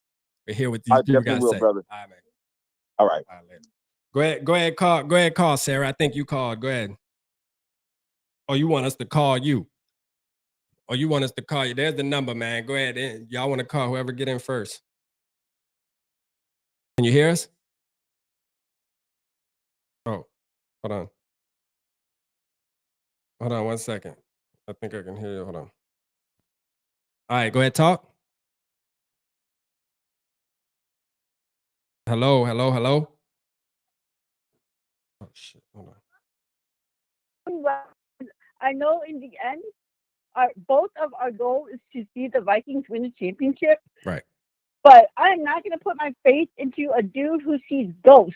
Okay, he's been in the league for this long, and yet he can't get his shit together. He has no confidence when he's at the podium. He's sitting there, just stuttering. He has no confidence. If you don't have any confidence, how are you going to play? Your opponent is not going to be afraid of you at all, and whatnot. And if this is going to be a throwaway year, anyways, give it to JJ so he can learn. It's going to be a throwaway year anyway. Right. Right. So to say that it's going to wreck JJ, I think he's got more. He's stronger mentality than that. I don't think it's going to wreck him. You know. So right. if he's ready for it, put him out there. Regardless of whether we win 4 games or 10 games, if it's a throwaway year, what does it matter if he plays or not? And who's he learning? It's not like he's learning behind a Hall of Fame quarterback. He's learning behind a guy who sees goals. That's why I didn't want to learn behind Kirk, and I don't want him to learn behind Sam Darnold. If he's going to learn behind somebody, I want it to be an actual quality quarterback. What's he going to learn from Sam Darnold? Whatever he can, he's going to learn from Sam Darnold because he's a veteran. He can just learn it from Nick Mullins. At least Mullins knows the offense. Mullins is a veteran. So what is the difference between learning from Mullins or learning from Darnold? There is none. I don't get this. There is none. And this notion that, all JJ did was hand off the ball. Well, you know what? We had a guy here throw for 4,000 yards for 6 seasons, and it didn't do shit for us. So if this guy, all he does is hands the ball and wins, I will fucking take that any day, because I would rather see him hand the ball and we win a Super Bowl than keep seeing these guys come in and throw for 4,000 yards, which end up meaning shit at the end of the year because it didn't get us anywhere. Agreed, Sarah, for sure. That's how I feel too. So this notion that, he just handed off the ball. If Harbaugh believed in him, then Harbaugh would have let him throw the ball. Well, look at the Chargers. He has Herbert, who throws the damn ball. He got rid of all their receivers, yet he didn't draft a receiver at pick number 5. He went and got a lineman. For what? So he can run the damn ball. So to say that Harbaugh didn't believe in JJ, that's why he didn't let him throw the ball, that's just ridiculous, because he has Justin Herbert who throws the damn ball, and yet he still didn't get him a receiver. He got him a lineman because they're going to run the damn ball. So I think it's kind of asinine to say that, Harbaugh didn't believe in him. Harbaugh has always been about running the damn ball and just being tough and whatnot. And so, if it didn't require JJ to throw the ball, then it didn't. Who cares? Right. All that matters at the end is wins and losses and what you won. Your yards, it don't matter. I mean, Drake May, look at him. He's thrown for way more yards than JJ, yet he is struggling right now with the Patriots. And is that because he's in a bad situation? Maybe. But, I mean, it's supposedly much more better than JJ because he has thrown for way more yards than JJ. Yet he is struggling like hell in New. And so this notion that, if he can't throw the ball, maybe he can't, maybe he can. We don't know because he was never asked to. Yeah. No, he can definitely. My thing, when people say that though, it's crazy because he can definitely throw the ball. It's just that the offense that Michigan ran, they didn't have to throw the ball that much because nobody could stop the run. Like it's like why it's the simplest saying of why fix it if it's not broken, man. Like if you can run over teams. Just look at our offense back when we had Adrian Peterson. Right. Why did we never throw the ball? Because we didn't need to. Exactly. Same thing. The same exact thing. We didn't have receivers back when we had Adrian Peterson because we didn't need to, because we didn't throw the ball. Yeah. And now that KOC's here, his identity is throwing the ball. Yeah. So this notion that he's going to draft a quarterback that can't throw the ball sounds absolutely ridiculous. Yeah. Yeah, I think people get confused with JJ saying not able to throw the ball and didn't throw the ball that much. Like I think there's a difference there. And I think not all of us, but there is some people out there that are saying, oh, he can't throw the ball due to the fact that they didn't see him do it a lot, or Well, and like his I volume posted to wasn't your such. video the other day. Isn't it funny how the guy who everybody was giving shit about how he can't throw the ball is actually doing better in training camp than a lot of the guys who were known to be passers? Yeah. You know, you see reports of like all these other rookie quarterbacks who are these prolific passers in college, yet they're all struggling. And the guy who didn't throw the ball seems to, I mean, yeah, he has his struggles too, but he seems to be doing fine. Yeah. So, like, let's stop acting like that. Oh, he couldn't, he didn't throw the ball because he couldn't. That's why they never let him. That was not their identity. Their identity was to run the ball. And if you are running the ball, you're killing time. So why the hell would you need JJ to start throwing the ball for? And on top of that, good take on that, Sarah. And another thing too, I think that we have to remember, and we've heard this from the greatest quarterbacks. Okay, 90% of the game is mental. All right, we have to understand that, like, because the truth of the matter is this: if you get drafted into the NFL as a quarterback, you can throw the ball. Like facts, like as far as just being able to physically throw the ball, you can. It's about up here knowing when to throw the ball, how hard to throw the ball, touch, accuracy, like the truth of the matter is, and your mental, how you carry yourself, how your teammates react to you. And that's, I believe, where JJ separates himself, because he is a leader. You can already see it. He's 21 years old out there, man, and you can already see that the team is already rallying around. He got special handshakes with the players already and shit. Like, he's just that guy, man. Like, I mean, and people just gonna have to, they're gonna have to accept it, right? They just gonna have to accept it. And I would think that all Vikings fans would love to accept that. I don't understand that we've been waiting for this moment for so long. And now that it's here, we rather go with Sam Darnold. Man, come on, man. That hurt my heart, man. As a Vikings fan, that just hurts my heart. It does. It hurts my heart.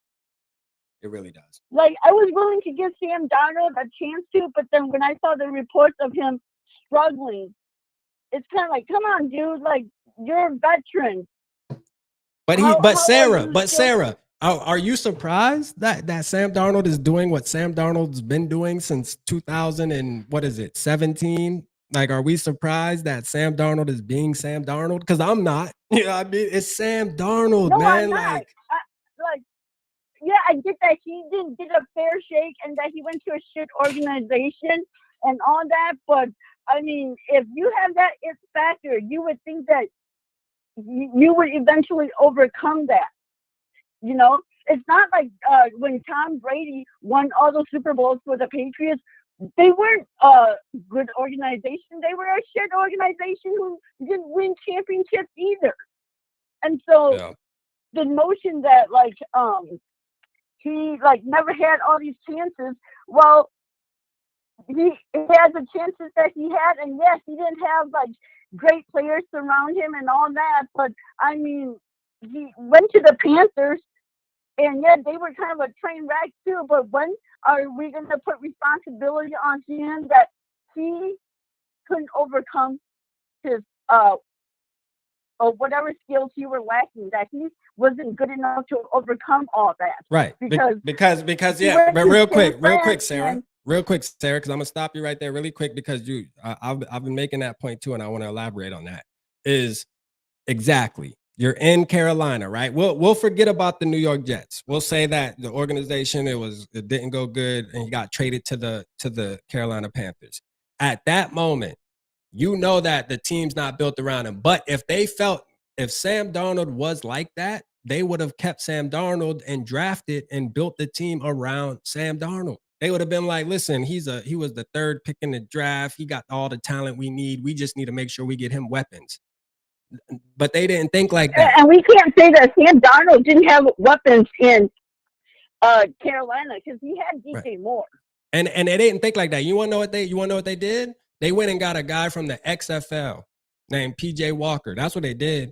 Took his job and went out there and balled. You know what I'm saying? Like literally went out there and balled, bro. Like that's the end of the story right there. That's the end of the story right there. Like that should tell you right there what it's going for. Tom Brady said that what he always made sure was that even though he was like number 3 on the depth chart, he was always prepared so that when he was given that opportunity, he would never relinquish it. Sam Darnold was given that opportunity and he squandered it away. He doesn't have the mental, he's not strong enough mentally to overcome his deficiencies. And so to think that this is going to be something new, it's not. We said the same thing about Dobbs. Oh, he never had these weapons. When you don't have it, you don't have it. It doesn't matter what weapons you have. If you don't have it, you just don't have that it. And it's not his fault. It's nobody's fault. He just doesn't have it. Right. And when are we going to stop like giving these players chances while the rookie sits and waits on his turn? If he's ready, let him play. And like I said, this is a throwaway year. So why not let him play? Who cares? We're not expecting anything anyway. So why are we going to waste a year of him being able to learn on the job? Because how much learning are you going to do holding a clipboard and watching? Not a lot. You learn by playing. And I think JJ is mentally strong enough that if he doesn't do well this season, he's going to come work harder and come back and do better next season. I mean, just look at him at OTAs. He wasn't that great. And what did he do? He stayed back for the summer. He worked out with Adam Thielen. He worked on his craft that when he came back with training camp, we saw a different JJ, an improved JJ. So the notion that he's just going to falter and fall apart because he had a bad season, that's kind of ridiculous. Yeah, for sure. And hey, wasn't even why I was calling to vent. Yeah, well, hey, I appreciate it, Sarah. As always, we got a couple other people that want to vent too, so I'm gonna let them get on here. You know, because we've been on here. But I appreciate you, Sarah, as always. Thank you for that. Yep. All right, well. All right, let's go. All right, go ahead, call. I know you want to get on too, Bundy. Let Nick, you still in the building? Somebody or whoever called for it. Let's get it. Yo, right, what it do? What's up? This Nick? This is the back out me. All right, let's go. Let's go, man. I know Nick want to get on too. My bad, Nick. Stay around too, so you get on next. Let's go. All right, go ahead. Let's hear about it. Listen, I ain't gonna keep you on long. No, go ahead. Go ahead. Get it off your chest. Get it off your chest. Let's hear it. First things first. Whatever Papa is smoking, I need that. Facts, though. I'm telling you, Papa trying to sell us. He trying to sell us on it. I'm not buying it. Facts. Listen, whatever Papa is smoking, I need that. Look, I appreciate Papa for being the purple and rah and all that. I get it. That's first things first. Second thing, as a fan base, listen, we just gonna go with whoever the coaches, staff feels is the best quarterback to start the job to get the ball rolling on this season, whether it's Darnold, JJ, Mullins, hell, even the other guy, Jaren Hall. Well, whoever they feel is the best quarterback to start the season, we gonna get behind as a fan base. Right. Can we all agree on that at least? Right. Absolutely. Whoever it is. Third thing, I'm with you as a loving Vikings fan through my heart, through my core. We finally got a top 10 quarterback. We've seen our coaching staff a quarterback. We don't have anybody else's scratch.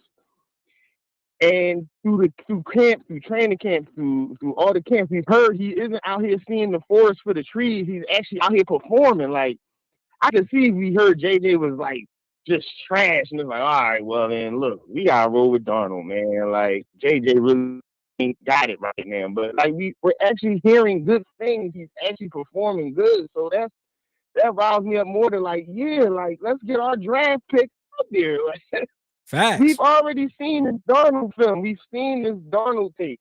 I don't know what football people have been watching. I've seen Darnold. I've seen him when he got drafted. I've seen it. We know who Sam Darnold is, man. And this is the thing. Why is it crazy to believe that our quarterback can't do what, CJ Stroud did, or Dak Prescott did, or Carson Wentz did his rookie year, or even what Russell Wilson did? Why is it crazy to believe that we don't got that type of guy on our team as Vikings fans? Why can't we believe that? You know what I mean? At the end of the day, we're all making opinions and hoping anyways, but like, why can't we just have that type of hope? Why we want a guy to sit behind Sam Darnold and learn for a year, bro? What is that going to? I don't want JJ playing like Sam Darnold. That's a fact. I don't. You know what I'm saying? Like, I'm just being honest with you. You know what it is? As fans, we got PTSD, man. We've been hurt before. We put our heart out there on the line. We've been hurt. You know what I'm saying? That's what it is. That's what I think it is with us fans. But like I'm telling y'all, listen, we got to put our heart on the line just one more time, man. Because listen, they drafted a quarterback. It's time to put our heart behind them, put our faith behind them, put our faith behind KOC and the coaching staff. Yeah. To think that they know what the hell they're looking at out there. We know what we're looking at when we see Darnold. I've seen it already. Right. I've seen this story before. I don't want to go down this road. Listen, I'm with you. If he get out there, if they choose he's the starting quarterback, and he gets out there and he throws 2 touchdowns and gets us a win against the Giants, all right, cool. Keep him out there for the next week. But I'm telling you, as soon as Darnold, it's time to put JJ in there, man. That's a fact. And guess what, Bundy? We're going to be right on here talking about Sam Darnold. Like, this is one thing that I almost can guarantee. Like, I feel confident on live right now in front of everybody saying that we will be having a live after watching Sam Darnold play, and we will. All the ones who've been going all in on Sam, they will be taking that back. Like, facts. And we going to accept you back too. You know what I mean? Because we love y'all. Because we love you. We love you. We family. We will take you back. I'm going to tell you right now, we will. So don't worry, right? Don't lose sleep because you're a Sam Darnold fan and you think he's going to do good. And we know for a fact that it's probably, I'm almost, what's your percentage you put on it? I'm thinking that Sam Darnold is going to be bad. Because I'm at about 99.9. Where you at? Percentage, listen, I'm not even gonna put the percentage on it because I'm giving you he ain't even gonna be starting week 1. So you damn near at 100. At least I'm 0.1 under you. I'm telling you, JJ gonna show out. He gonna show what he got in the preseason, a little couple preseason drives that he get, and he's starting week 1, man. Hey, facts, man. Hey, man, I love it, man. You know I love to hear that. And Darnold could take his little $10 million we gave him. And he can just chill, and then he can put his little tape out there for the next. We just gotta accept the fact that we brought Darnold in here because he was available for $10 million. We brought him in here on backup money, and he's getting paid as such, man. Like, that's just what it is. That's the reality. Like, Sam Darnold, we're paying him he's a backup. Like, that's just what it is. That's really what it is. You know what I mean? Like, and you said 28, you said 22 teams. He was backed up for 31 other teams. That's what I'm saying. Like, if Sam Darnold was on the market right now, he would be QB2 on so many other teams, man. Like, that's the truth, man. And I think that's what bothers me is, yes, do we know for a fact JJ is going to be good? No, we don't know that for a fact. But the truth is, I trust our coach. I trust KOC. We signed KOC to do exactly what he did the night on April, which was to go out, identify your quarterback, and get him here. All right? And get him here. That's exactly what he did. And now that he did that, I refuse to sit here and wait multiple years while I got to watch Sam Darnold, knowing as a Vikings fans with Sam Darnold, our ceiling is not that high, bro. I'm just keep it real. It's not. Like, we're going to be we ain't playing and we're not playing in December and January. It just ain't going to happen. Exactly. It's like we playing with our tails between our legs. It's like, listen, I'm Team JJ. Get them out there, and listen, and let the chips fall where they fall, man. Yeah. Let me ask you something real quick too, because I just want to make sure I'm not being too hard. Am I being too hard on? Are we being too hard on Sam Darnold, man? Like, are we? Because like, we used to do the curb sessions with Kirk, man. And I know we ain't give Sam Darnold a chance, but like, I think as a Viking fan, I just get so frustrated, man, sometimes with some of the moves. you know. Well, Brad, this Brad. I put it like this: you have your tiers of football watch. You have your casual football watchers who watch their team, and they don't observe what's going around the league. They don't, they have their blinders on to everything else.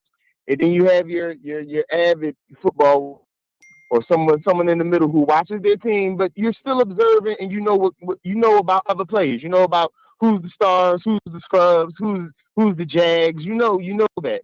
And then you have your avid football watchers who are like you, who podcast and you do your shows and everything. So I'm in that middle tier where, like, I know where Darnold is. I've seen Sam Darnold. I've seen him lose his job to P.J. Walker, guys. He's lost his job to P.J. Walker. Yeah. What are we talking about right now? Exactly. Hey, man, I'm telling you, man. Hey, look, I appreciate the call, I appreciate man, for you, sure. man. Keep doing what you're doing, man. Keep doing what you're doing for this fan base. We all need to come together. We gonna get to a goddamn Super Bowl and we gonna win one, y'all. Hey, that's all I got to say. That's Bundy and Philly, man. Let's go, Bundy, man. Shout out Philly, man. Let's go, man. Shout out Philly in the building. That's a fact. Go, baby. Appreciate you, bro. I bet. Appreciate you. Love. All right, come on, Nick. Call now. Hurry up, Nick. And then Delton, I see you. I see you in the building for sure. I see you text me, man. That's a fact. All right, here we go. Nick, you on there? Yes, sir. Let's go. Shout out my guy, man. All right. Buckle up. This is going to be like a Papa speech, but the complete polar opposite. Let's go. Everyone needs to relax. Sam's not going to see the field. All right? You guys are right. JJ, he's just outworking everybody. That's who he is. That's the character that JJ is he wants to go in there and outwork everybody. And it's showing. And it's just, I think Sam would do good. I don't think we're not going to the playoffs with Sam. We're just not. Everybody knows that. And I don't think this is a throwaway year. I disagree with Sarah. I think we can go 17-0 with JJ. Yeah. But this whole nonsense, we're all going to be all right. I don't think Sam's going to see the field. I think once we see what we have in preseason, you know what I mean? Like, there's going to come a point where KOC is going to be like, you know what? I don't think I can hold this kid back. I'm telling you, I feel the same way. I feel that you could tell when he's talking, Nick, that he already feeling like that. You know what I mean? Like, you could tell when he's talking about quarterbacks, he already feels like, you could see it. It's coming out. Yeah, you're right. I agree. But it's not even just with KOC, right? We expect, JJ to cling to KOC. But what's JJ doing? Sam's not doing what I'm about to say. JJ's going to Brian Flores asking what he's doing wrong. You know what I mean? You don't hear nothing about Sam going to talk to why am I only going 2 for 6 in the red zone? It's because he already knows what it is. JJ, on the other hand, he's over here talking to Brian Flores. How can I get better? He don't have to talk to Flores, but he wants to. He wants to be the best player. That's what I'm saying. Like, there's going to come a time, and I honestly think he starts week 1. I don't think it's going to be a problem. I think the only thing that might hold him back is KOC wanting to see what happens with Addison. Because if Addison's gone, I can see why they wouldn't put JJ out there and just let, if it's a 3-game suspension, let Sam play the 3 games. But I just don't think there's a scenario where Sam Darnold outworks JJ. And I'm not a Michigan fan. You're a Michigan fan, Rap. Like, that's a fact. You bleed Michigan. That's a fact. I'm not coming. And Rap can tell you this. I was Team Drake May. Like, the first week, like, the season ended, I was Team Drake May. And then I started doing research, and there just comes a point where I'm looking at everything, and he's him. People talking about he can't throw, right? That's what JJ was, a handoff merchant. The games I watched, he threw when he had to. He's getting first down. If he's not throwing for a first down, he's running for a first down. You know what I mean? His whole mindset is, I'm going to win this game. I don't need stats. I don't care how he does it. I don't care what quarterback it is. I'm going to ride if it's Sam Darnold. I know it's not him. We all know it's not him. So why pretend and we're watching them. You know, I'm not at training camp. I'm in Virginia. Right. So we're watching it on Twitter live. JJ's outworking Sam Darnold. That's a fact. And I'm not surprised about that, man. I kind of like, it's one of those things where I knew going in, I'm like, bro, Sam Darnold's not beating out JJ, bro. Like, it's not happening. I don't care about him being a third pick in the draft 7 years ago or whatever it was, man. Like, to me, I'm telling you, JJ, like you said, he's just him, man. And you're right. You let the people know. And they know I am a Michigan fan. And yes, there is going to be bias, and it's supposed to be, man. I'm a Vikings fan. I said this the other day, Nick. I said, imagine your favorite college team and the quarterback on that team gets drafted by your favorite NFL team, bro. Like, you can't write it any better than that. You know what I mean? Of course, I'm a ride. But not only that, I truly believe that he's good, though. That's the truth. It's like, I'm not just sitting here saying it because he was on my team, because we know we had Kirk Cousins and we didn't like him. He was a Viking. You know what I mean? Like, so people say we're homers, but not really. Because at the end of the day, like, we sat here and had plenty curb sessions with Kirk Cousins. Like, if that was the case, we would have been hyping him up the whole time and saying nothing's his fault and this, that, and the third. But guess what? We like who we like, man. The other crazy thing that I don't think Viking fans are realizing, if you take all of the quarterbacks in training camp right now, JJ's not only outworking Sam Darnold, he's outworking NFL starters. NFL starters are having worse camps than JJ McCarthy. How is that not telling you guys something? Brock Purdy's got more interceptions. Who was it the other day? It was someone big. It was someone big. They had like 3 interceptions in practice. You know what I mean? Like, the JJ stats, it's outworking the NFL. I'm telling you. Know? And I agree. I don't know who was on the last call. I was driving. Yeah, that was Bundy. Yeah, that was Bundy, man. Ow. Yeah, my man Bundy. So what Bundy said was, oh God, I lost it. Give me 1 second. He said that we have PTSD for quarterbacks, right, and that's the realest thing ever. But like, if you look at the history of our quarterbacks and what JJ is doing, that should not make you want to like not start him because you saw Christian Ponder in 2012 just be terrible. Exactly. And JJ's not Kirk Cousins. He's not, you know, Brett Favre, not any of these quarterbacks. He's JJ.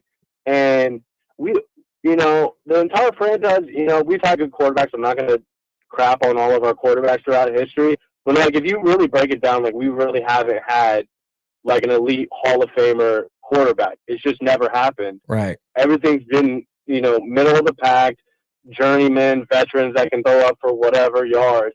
Like, there just comes a point where, like, you can't phrase this because we've never had a quarterback. So what's the worst that's going to happen? We still don't got a quarterback? Exactly.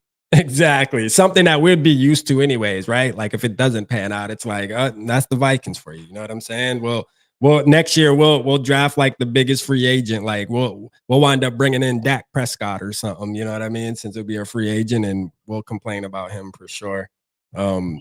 You know, but again, I have nothing but faith in JJ McCarthy, man. Like, me and you both, you know what I mean? Like, me and you both definitely been riding for him. Like, before we drafted him, me and you been going hard. You know what I mean? We've been going hard on him. So I'm excited to see how it turns out. And again, to your point, in training camp, yes, it's training camp. And I was saying this earlier in the show, the speed might not be as fast as a game speed, but I'm gonna tell you right now, I can't wait. We are 8 days away. Like, we are 8 days away, bro. And people about to change their minds. For the ones whose minds not changed yet, they will in about 8 days. Just stay patient. Rep, did you see JJ's little scramble today? Yeah, I seen it where he scrambled out the pocket, where he was moving out the pocket. You mean? Yeah. I know realistically that probably would have been a sack. Yeah. But like, the fact that we have a quarterback that can do that now. Yeah. Like, Sam Darnold's not getting out of that. Kirk Cousins is not getting out of that. Right. There just comes a point in time where we all have to accept that JJ McCarthy's the best quarterback. I don't think this is a throwaway season. I think with the way JJ's going right now, I think we're going to be a problem for the NFL. That's a fact. I don't think it's going to be close because this offense it's too much potential. That's a fact. That's a fact, man. I'm telling you, man. Hey, Boy, look here. We about to turn up, and it's gonna get real interesting, bro. It's gonna get real interesting. I can't wait, to be honest with you, man. Like next Sunday, we get to watch our team play. It's gonna be exciting. JJ is gonna prove the doubters wrong. And there is a lot of us that actually have faith in him and believe he is who we think he is. But you're always gonna have fan bases, you're always gonna have your people that rather have Sam Darnold. You know what I'm saying? Like, just rather have Sam Darnold for some reason because they believe he's the answer. And I just don't get it. I can't buy into it, man. Listen, we bought into the Dobbs thing last year for fun. It was the middle of the season type of deal. I'm not doing it again. No, and you did. I know me and you didn't, but I'm just saying, like, there was a lot, I was here, I was entertaining it for the people and trying to, die astronaut or Dobstronaut, whatever it was. But at the end of the day, that, I knew that shit was a lie. Facts, bro. I'm being honest with you. Just based off of his history, based off the history too. Like, I didn't think, oh, well, he's on the Vikings now and we got Justin Jefferson and all. No, I just knew, like, no, I'm just looking at Dobbs or who he is. And I'm like, no, bro, like, I don't care who he got. He can have Jerry Rice, Emmitt Smith at running back, and Brian Urlacher at linebacker. Bro, I just don't think he would have did anything for us, man. But it is what it is, man. You know what I'm saying? We finally got our boy, man. Facts. I'm telling you right now, we're winning the Super Bowl within 3 years. JJ's him. I'm telling everybody now, you're hearing it live on the show. Within 3 years, we're winning the championship. It's undeniable. Let's go. Let's go, man. Well, shout out to you, Nick, man. I'm gonna have I got somebody else that was trying to call too. Let me get I think it's I'm gonna get him on real quick. But hey, man, I always appreciate you, man. We love you, man. You always support the channel heavy, man, for sure, man. You my boy. Facts, man. I hope I get to link up with you soon too. Yeah, album is coming out in like 3 or 4 weeks. Hey, send it. You already know to send it to me. We'll do it. We'll do a play. We'll do a play on here, bro. We'll play. We'll run through it. Hell yeah. Yeah. Facts. You already know. Guys, have a good night. All right, bro. Later. Shout out my guy, man. My guy Nick, man. He's been supporting the channel ever since he found us, man. That's my boy, man. He go hard. Let's see. All right. My boy SKOL Mafia, my SKOL bro gonna call. Hold on 1 second. Let me see. Let me get Delton on here real quick. Go ahead, call in. Or somebody call and I'm gonna get my SKOL broski on here. Cause I know he about to turn up about JJ. That's a fact. Hold up real quick.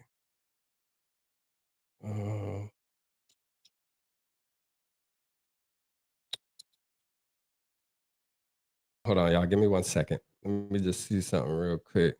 Somebody left a voicemail.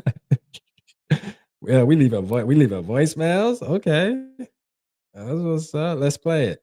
Let's see what the voicemail says. Hey, yeah, this is Gladiator for Freedom, man. I was just in your live. I was trying to catch you guys while y'all was still live. Michigan, man. Anyway, just wanted to give you a shout out, man, on this JJ trip. Let's go, Gladiator. Let's go. Appreciate you, Gladiator, man. I appreciate you. Who we got? Let's go, man. This is who we need. Hey, I've been waiting for your call too, man. Shout out to you. Like, shout out to you. You actually was there seeing it with your own eyes at camp. So I'm ready to hear you. The floor is yours, my guy, for sure. I mean, really, we do this together, like, what do you want? Let me say this and take it from the top. The thing that I'm worried about really, like, and it's kind of the mentality behind the whole Minnesota Vikings, is that, okay, when I was at camp on Wednesday, I was sitting up against in one bar and all in the crew and stuff. When we watched J.J. McCarthy taking reps with the first team offense down in red zone, right? Mm-hmm. And nobody was reporting on that throughout the whole day. And I asked him about it, like on YouTube and stuff, like, how come you guys aren't reporting about this? Mm-hmm. And they didn't say anything, man. They were like, oh, well, play me off, I don't know what I'm talking about or whatever. And it's just kind of like, well, how do I make sense of this? So, like, I thought about it and I was like, well, they're only reporting on what Vikings brass wants the public to know because they don't want a controversy, right? Mm. And it goes back to the whole philosophy of the Minnesota Vikings. Like, for whatever reason, whenever we get a special player or whatever, we don't build around him. We don't accentuate his strengths or anything like that. And it's like broke money don't make money. You know, like, you've got to spend it to get it. Like, so I'm looking like why, like the case in point of why would we not want to put, like their theory behind it is they don't want to play JJ because they don't want him to get popped because they're scared of playing him behind this line, right? Right. Like, that's the only sense that I can make out of it. But if I look at it and I'm like, wait, you don't want to play your young best player, and he's obviously the best player. I was there, because you don't want him to end up like the dude that's going to be playing over him. Yeah, that's crazy. It's crazy. That's crazy. It makes no sense. And like you said, you were there. You could see. I mean, you probably just can feel the aura, man. Like, you know, when you're looking at and how was he interacting with the team? How was the team interacting to JJ while you were there compared to Sam Darnold? Oh, they were going. So the team, like, I'm gonna tell you who the team likes. The team likes JJ. The team likes N'Keal Harry. Mm-hmm. The team likes who was the other cat? Dwight McLaughlin. They be calling him Nudie. Nudie. You know what I mean? Hey, Nudie, let's go. Yo, he's them players are legit. So, like, the thing I really like, and I want to say this about just the philosophy of our defense and where that's going. And thank God we got Brian Flores. He don't get enough credit.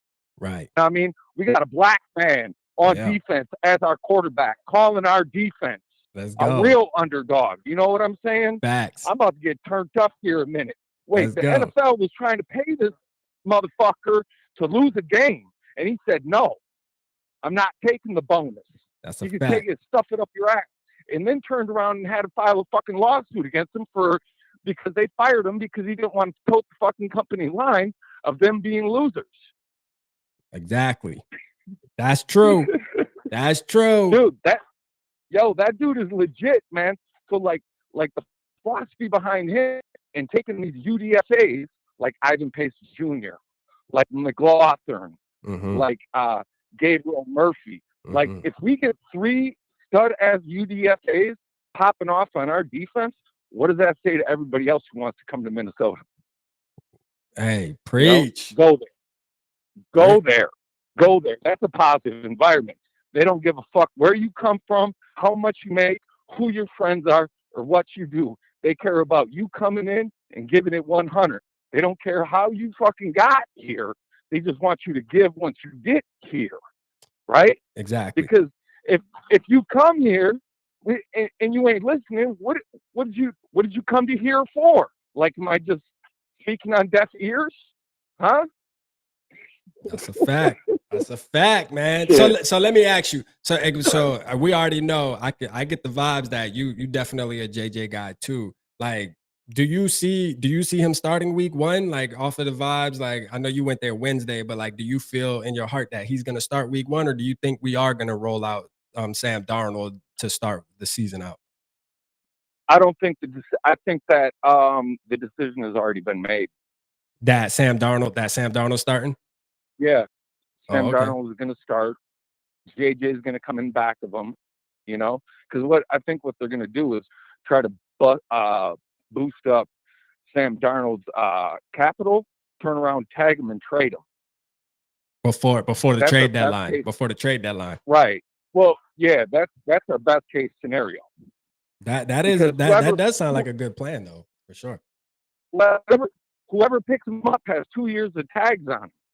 You know what I'm saying? Yeah.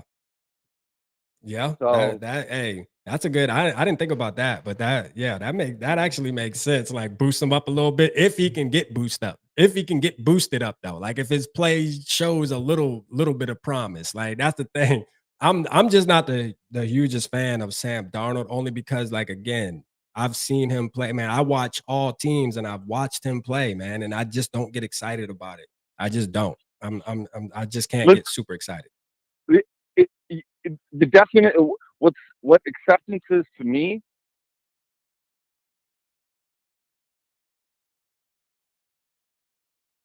Oh, you there? You still? Yeah, go ahead. So listen. So when Sam Darnold, right, and Josh Rosen played, when USC played UCLA, and both those dudes went like top 10, I was like, what the fuck is going on? Because they were ass in college to me. Right. You know? Yeah. So hey, okay. You never liked Sam Darnold. Shit, it was never a thing for you. Shit, we talking about.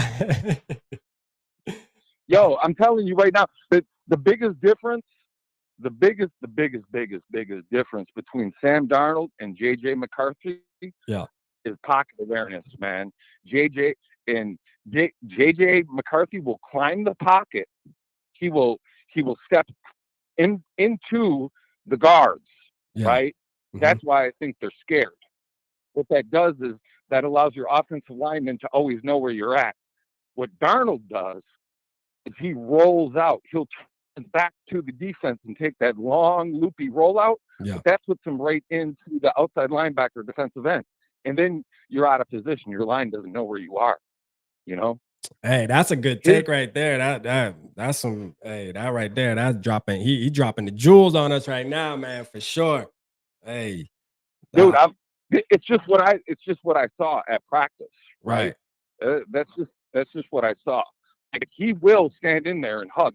But then when he steps up into the pocket, he either has a seam to run or a passing lane to throw through, you know? Right.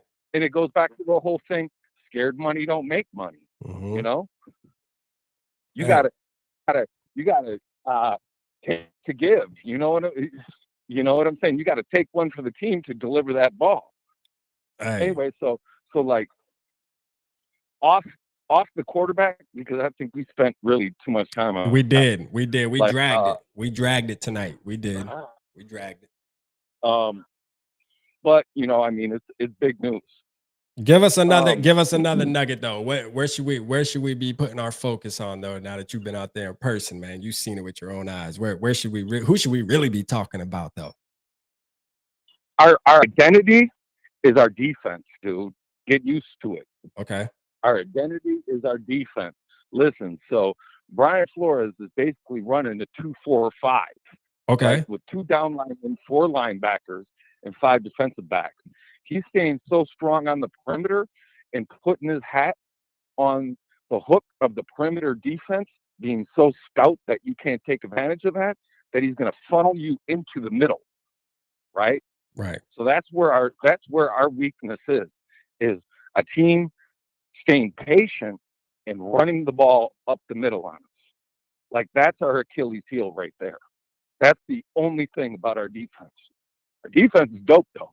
Don't worry about the corners. We got corners. We got corners and corners and corners. And you know what's going to make our corners good? What's that? Pressure. Yeah. Yeah. That always helps out the corners right there. Because like Dallas Turner, I don't know if you heard or not, that man runs a 4.47. Oh, wow. When you think of Dallas Turner, when you think of Dallas Turner, think of Chris Dolman. He's bad to the bone. He gonna be a problem, ain't he? Dallas Turner gonna be an issue, isn't he? If you sleep on him, he'll completely take advantage of it. Yeah. He's that quick. Yeah. The same with Pace. Pace runs a 4.5. We haven't seen linebackers like this before. You know what I'm saying? Like, okay, so like Turner is faster than who is that linebacker that we have from UCLA? The middle one. Kendricks? Yeah. Eric Turner is just as fast as Kendricks was. As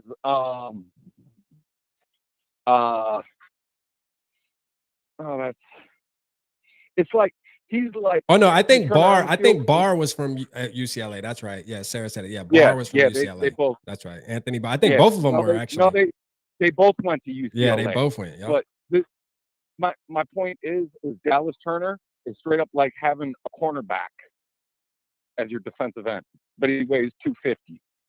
instead of 200. Man. And that's continuous.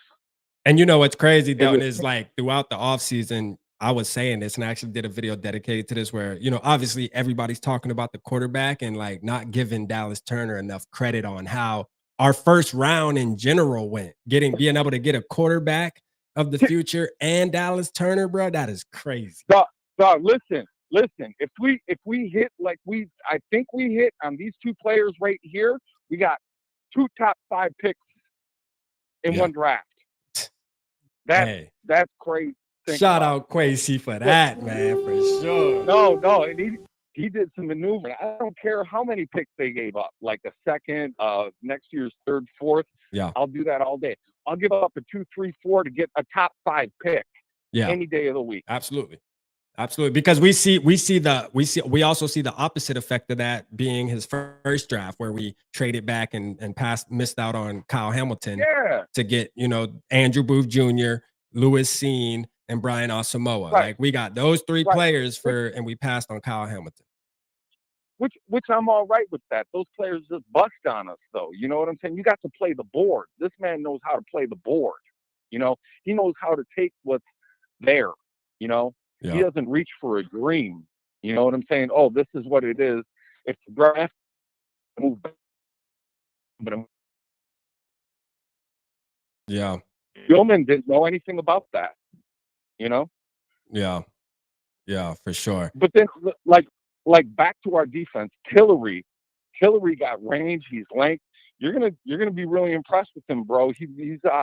He looks like Davenport out there, man. Like how big Davenport was. Yeah, I called Davenport Sasquatch, boy. I called Davenport as Sasquatch when I seen him in the Panthers game. I'm like, God damn, boy, he looked like a Sasquatch running around there, boy. He like 7 foot tall. I didn't know he was that tall. Like, boy, Davenport was big as hell, boy. For sure. That's a big man right there, boy. I see him. I'm like, yo, especially when he was sacking Bryce Young. I'm like, yo, that's just unfair, man. Like, for sure. He's just straight up long and quick for what he is. Yeah, he might not be the biggest, but dude's like 6'7". You know what I'm saying? Yeah. He got length. Man. Now we talking about Tillery, like Tillery's 6'7", like he's big like that, like Davenport. Yeah. Oh yeah, wow. Exactly. Okay. He ain't thick, but his length makes up for it. He's more like Chris Jones. You know what I'm saying? Yeah. Okay. But he's lighter than Chris Jones. He's like 30 pounds lighter than Chris Jones. Got you. You know what I'm saying? That's how big he is. But then like with dude, I'm telling you right now, man, Brian Asamoah should be starting over Blake Cashman. Brian Asamoah was ruining practice. Like I don't know how our offense practices runs to the outside because our defense is so fucking fast. Even with Ty Chandler, who runs a 4-3-1, they cannot get the fucking corner on these dudes. That's how quick we are.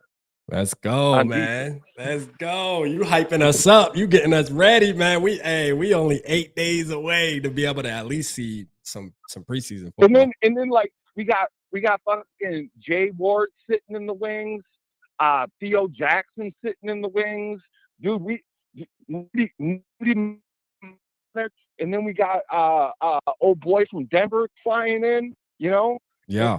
Dude, we quiet as kept, man. We got a deep fucking team. Flores ain't no punk, man. Mr. Brian Flores is the man. Yeah. Straight up the man.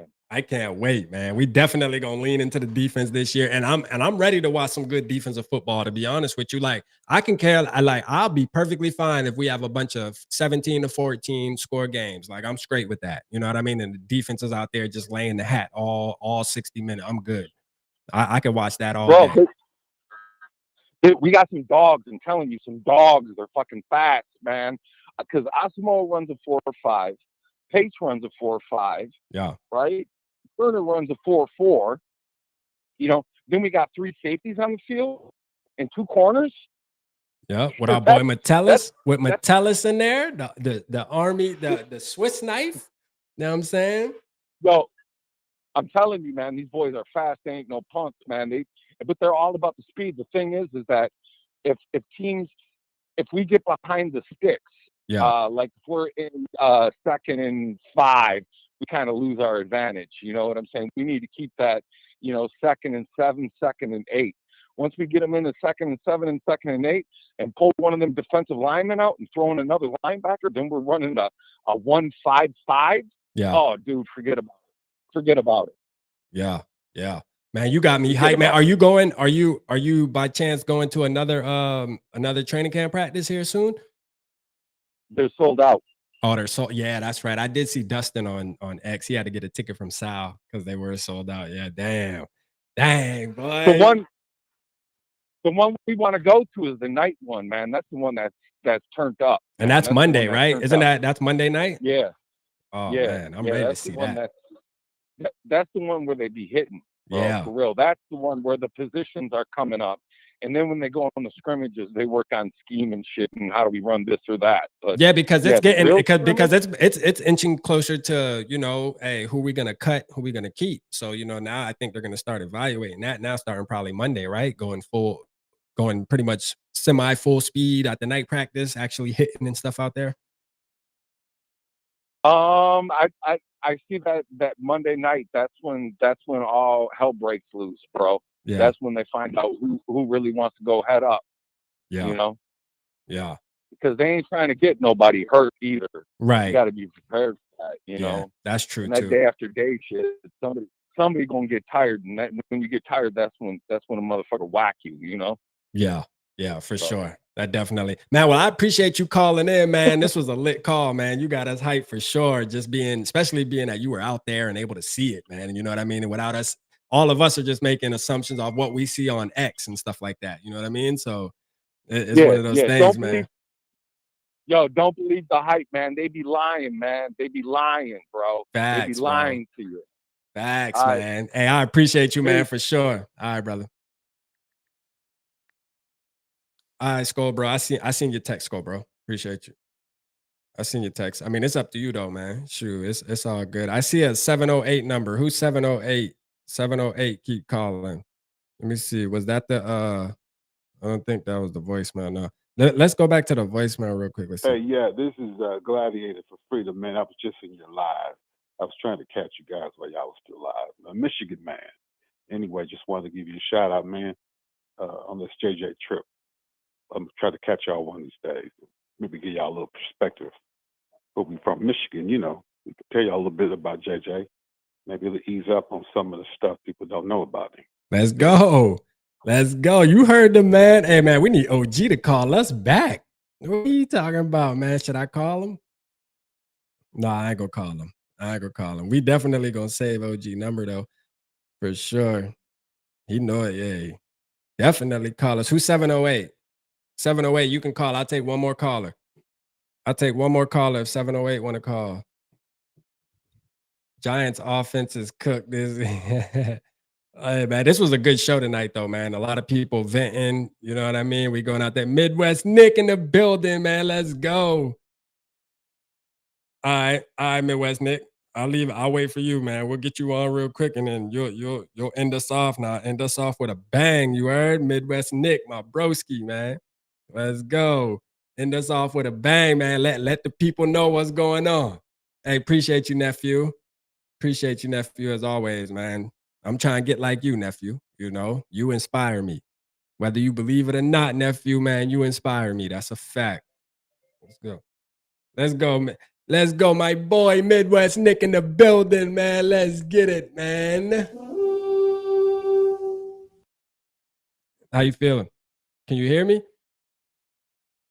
Oh, call back. Hold on. Let me call in. Your call has been forwarded to Midwest Nick giving us the Midwest Nick sending us to the voicemail. Oh, I was about to say I don't want to put his number out there. Midwest Nick sending us to the voicemail. Let's go, Midwest Nick. Call back. Call back, my guy.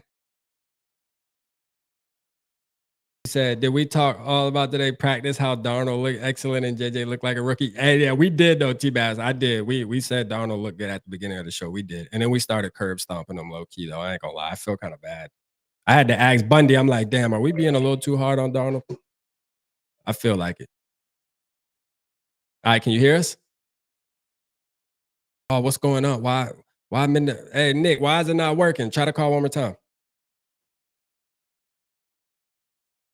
It definitely ain't on my end. We got excellent service. Call one more time. Or I can call you. Just don't give us the red button.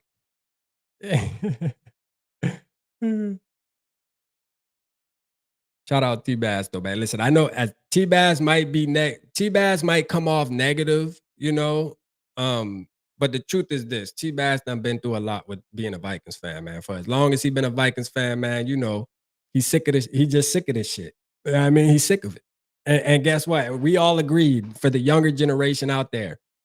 When we get to that level, we probably gonna be on the same vibe. We just sick of this shit. We tired of hearing about this, that, and the third. Who gonna be good?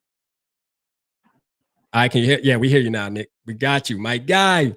What's going on? Man, what's happening, What's man? going on? Chilling. How's it going? Let's go, man. Talk your talk, man. Let's get it. Shit, what's going on, bro? How y'all doing, man? I'm just ready for this season, man. Honestly, bro, I really don't even care how we do this season coming up. I just want us to get the defense rolling, to be honest with you. That's what I'm more worried about, because last season it was a lot better than it was before, the season before that. But, I mean, there's still a lot of flaws in that stuff, and I think we could do a lot better.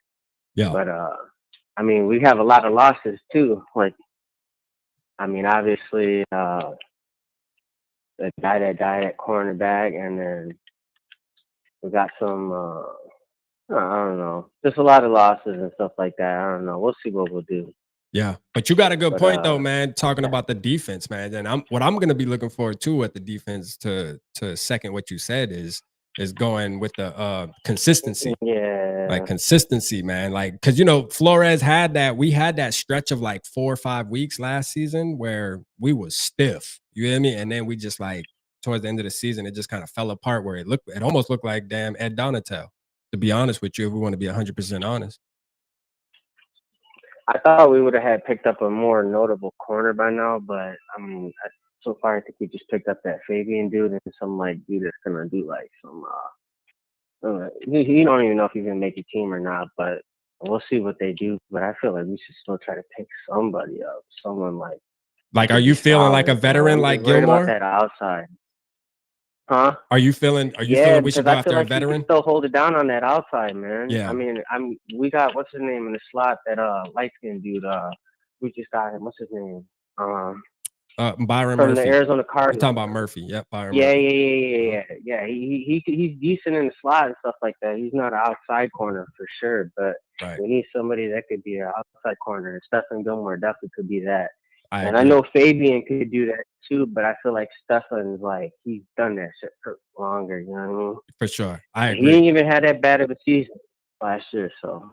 I agree, man. Yeah, I think we should too. And I think we probably are. As I would say this, like a player like Stephon Gilmore, like the veterans we're talking about, like I don't think you really got to bring them in like right now so that they can catch up with the defense because they're so seasoned. Like Gilmore, for example, right? He's the type of player where like you can bring him in like a week before the season starts and put him right in. You know what I mean? Like, because he's been around so long, like he'll catch on to Flores' scheme quickly and they'll trust him. Like Flores will know, like, man, we're bringing in Stephon Gilmore. Like I'm gonna coach him, but you know, it's like he's been in the league long enough. He knows what the hell's going on. So like, but hey, I agree. I think we should definitely make a move on something like that too, for sure. I think we should. What you think of this quarterback talk, man? What do you think about Sam Darnold? I already hear. Man, we curbed them a little bit tonight, Nick. We curbed them a little bit tonight, Midwest Nick. We curbed them a little bit. You know, it was bringing back Kirk Cousins vibes. I'm gonna keep it real with you. It was, but let's hear what you gotta say though. Let's hear what you gotta say. Shout out Eric, man, from New Mexico, Florinda, and Raquel. Shout out to you, man. Appreciate you. But let's hear what you gotta say, Nick. What you gotta say about Sam Darnold and JJ battle? I mean, I'm honestly like, I was giving KOC the benefit of the doubt because what he did to Kurt. I mean, I know Kurt tweaked like in the last play and we lost that playoff game because of him. Yeah. But I mean, still, regardless, he pretty much changed him and made him more take risky shots down the field. Mm-hmm. So we'll see what he could do with Sam Darnold, but I'm definitely not at all putting any marbles on Sam Darnold because, like, we already know that boy sees ghosts. Hey, so Ghostbuster, that boy, the Ghostbusters, man. Hey, look, and that's the thing. You know, we had Kirk because, and the difference between Kirk and Sam Darnold, when you think about KOC, because to elaborate on what you said about KOC making him be more aggressive in a way, you know, we can trust. Because that's kind of what we were asking for as Vikings fans from Kirk, because nobody ever doubted that Kirk can make every single throw on the field, right? So, like, when you tell me that, hey, I'm going to make Kirk Cousins be aggressive, let's go. I like to hear that. Like, that's what I want. That's what I've been wanting to see. And, you know, I know that if he is, it's going to be great. And it was, right? But, like, when I think about Sam Darnold, if you sit here and you ask Sam Darnold, hey, Sam Darnold, we're going to get you to be more aggressive. What is going to be the outcome of Sam Darnold getting more aggressive than he already is? Because he's already an aggressive quarterback when it comes to throwing the ball, and he doesn't make the right decisions while he's aggressive. So I don't know, man. I just don't think it's going to be a good mixture. I think it's going to be like kind of like Nick Mullins. I think it'll be a Nick Mullins type of a recipe, to be honest with you. I don't see much difference. You know what's funny? I was just thinking about that, man. I was sitting there thinking, like, the perfect quarterback would be like Kirk Cousins with his like physical abilities and stuff like that. Mine is not being able to run, but with the Nick Mullins mentality, just like going out there and just not even giving a shit, just throwing that shit, just tearing that bitch out, just fuck it. Because Kirk got an arm. Kirk when it comes to accuracy and stuff, like Kirk got that. You know what I mean? I never, you know, we can't take that away from Kirk. For sure. Right? Like, he can throw the damn football. Sure. But like but Kirk also understands what decisions to make most of the time, right? Like, obviously we got the Giants game and then sometimes he freezes up, but most of the time he knows that he can make this throw and he knows he's going to make it good. To where Sam Darnold, I don't have confidence that he's going to see that and be like, yeah, I can make that throw. I think he going to see like ghosts, bro, like Ghostbusters. It's gonna be crazy out there. I'm telling you right now. Yeah. I really don't see him playing more than 5 or 6 games. Yeah. And I kind of feel bad for JJ because when he gets in there, I'm hoping that the team's not in shambles to the point where like they're trying to scrape for wins and shit like that, and all the teams on his shoulders. I mean, I know KLC does a good job like trying to not put the team on his shoulders and trying to keep him away from like media attention and shit. But like if he came in a situation like that'd be rough on him. Right. And that's going to be unfair. And that'll be a mentality breaking situation. Right. And that's the thing, right? When you talk about some fans that say, oh, let's not throw him out there right away, that's unfair. But you rather throw him out there when we got them 3-6 or 3-8. You know what I'm saying? And then we want to say, all right, JJ, go out there now when the team's lost their confidence. They know they're not playing for anything, man. You know what I mean? Like, nah, bro, like let the kid play when there's something to play for, when the team is still has hope. You don't want to throw the kid out there once. Okay, Sam Darnold. We tried with Sam Darnold. The season's over. Now we'll throw JJ out there and learn. Like, nah, dog. I do not want to see that. That's what you call unfair and damaging a quarterback. That's damaging right there. If anything, you know what I mean? Like, for sure. So, yeah.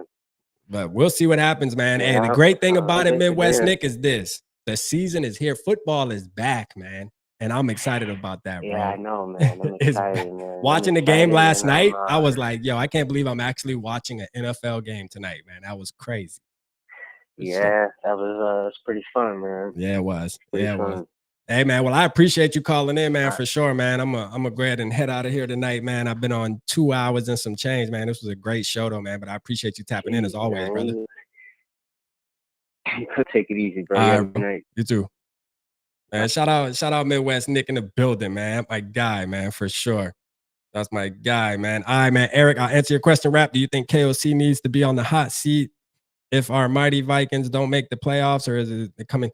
I put it like this, Eric. If KOC plans to run with Sam Darnold for the whole season and the season goes to shambles, I'm not going to say we should fire him, but he probably will be on the hot seat. What does that mean? He's going to lose the job? I can't make that call. It depends on how the rest of the variables of the season goes. You know what I mean? Like, if it's strictly just the offense and play calling and we're just looking at it like, because we had fans last year that wanted to fire him after the Bengals game. They want the fight after the tush push. They were calling for his job. You know what I mean? But again, I like KOC. I'm a KOC guy. I think he's the right guy for this team, and I can see him being a Super Bowl winning coach. I can really see it. I feel it. I see it. Just the way he carries himself. He's a leader of men. You know, I think there's certain things that I would change about him, but you know, watching that receiver series when I heard him in the Eagles locker room, that right there. I liked it. I liked it. How he was cursing out the players and shit. I like that. You don't want to run a fear-based type of locker room, but you got to have a nut. You got to have nut sack, man. You got to have a nut. These are men in there that testosterone's high. You got to be able to stand up in front of these fellas and say, look here, quit with all the playing. We need to lock in, gentlemen. And he did that, man. So for that, I respect it. And I think he's the right guy. But again, he better make the right decision at quarterback, because that's the thing. He might not be here long enough if he mess around too much to develop JJ if he play. Like, just play the best player, man. That's all we asking. Play the best player. And from what we see in his fans, we see who the best player looking like. So, and we heard it from Delton himself. He was out there, man. But hey, man, I appreciate y'all. I love y'all, man. This was a great show tonight, man. Appreciate everybody that tapped in, man. This was definitely one for the books tonight, for sure. This was one for the books tonight, man. And I will see y'all again soon, man, because it's crank up time, baby.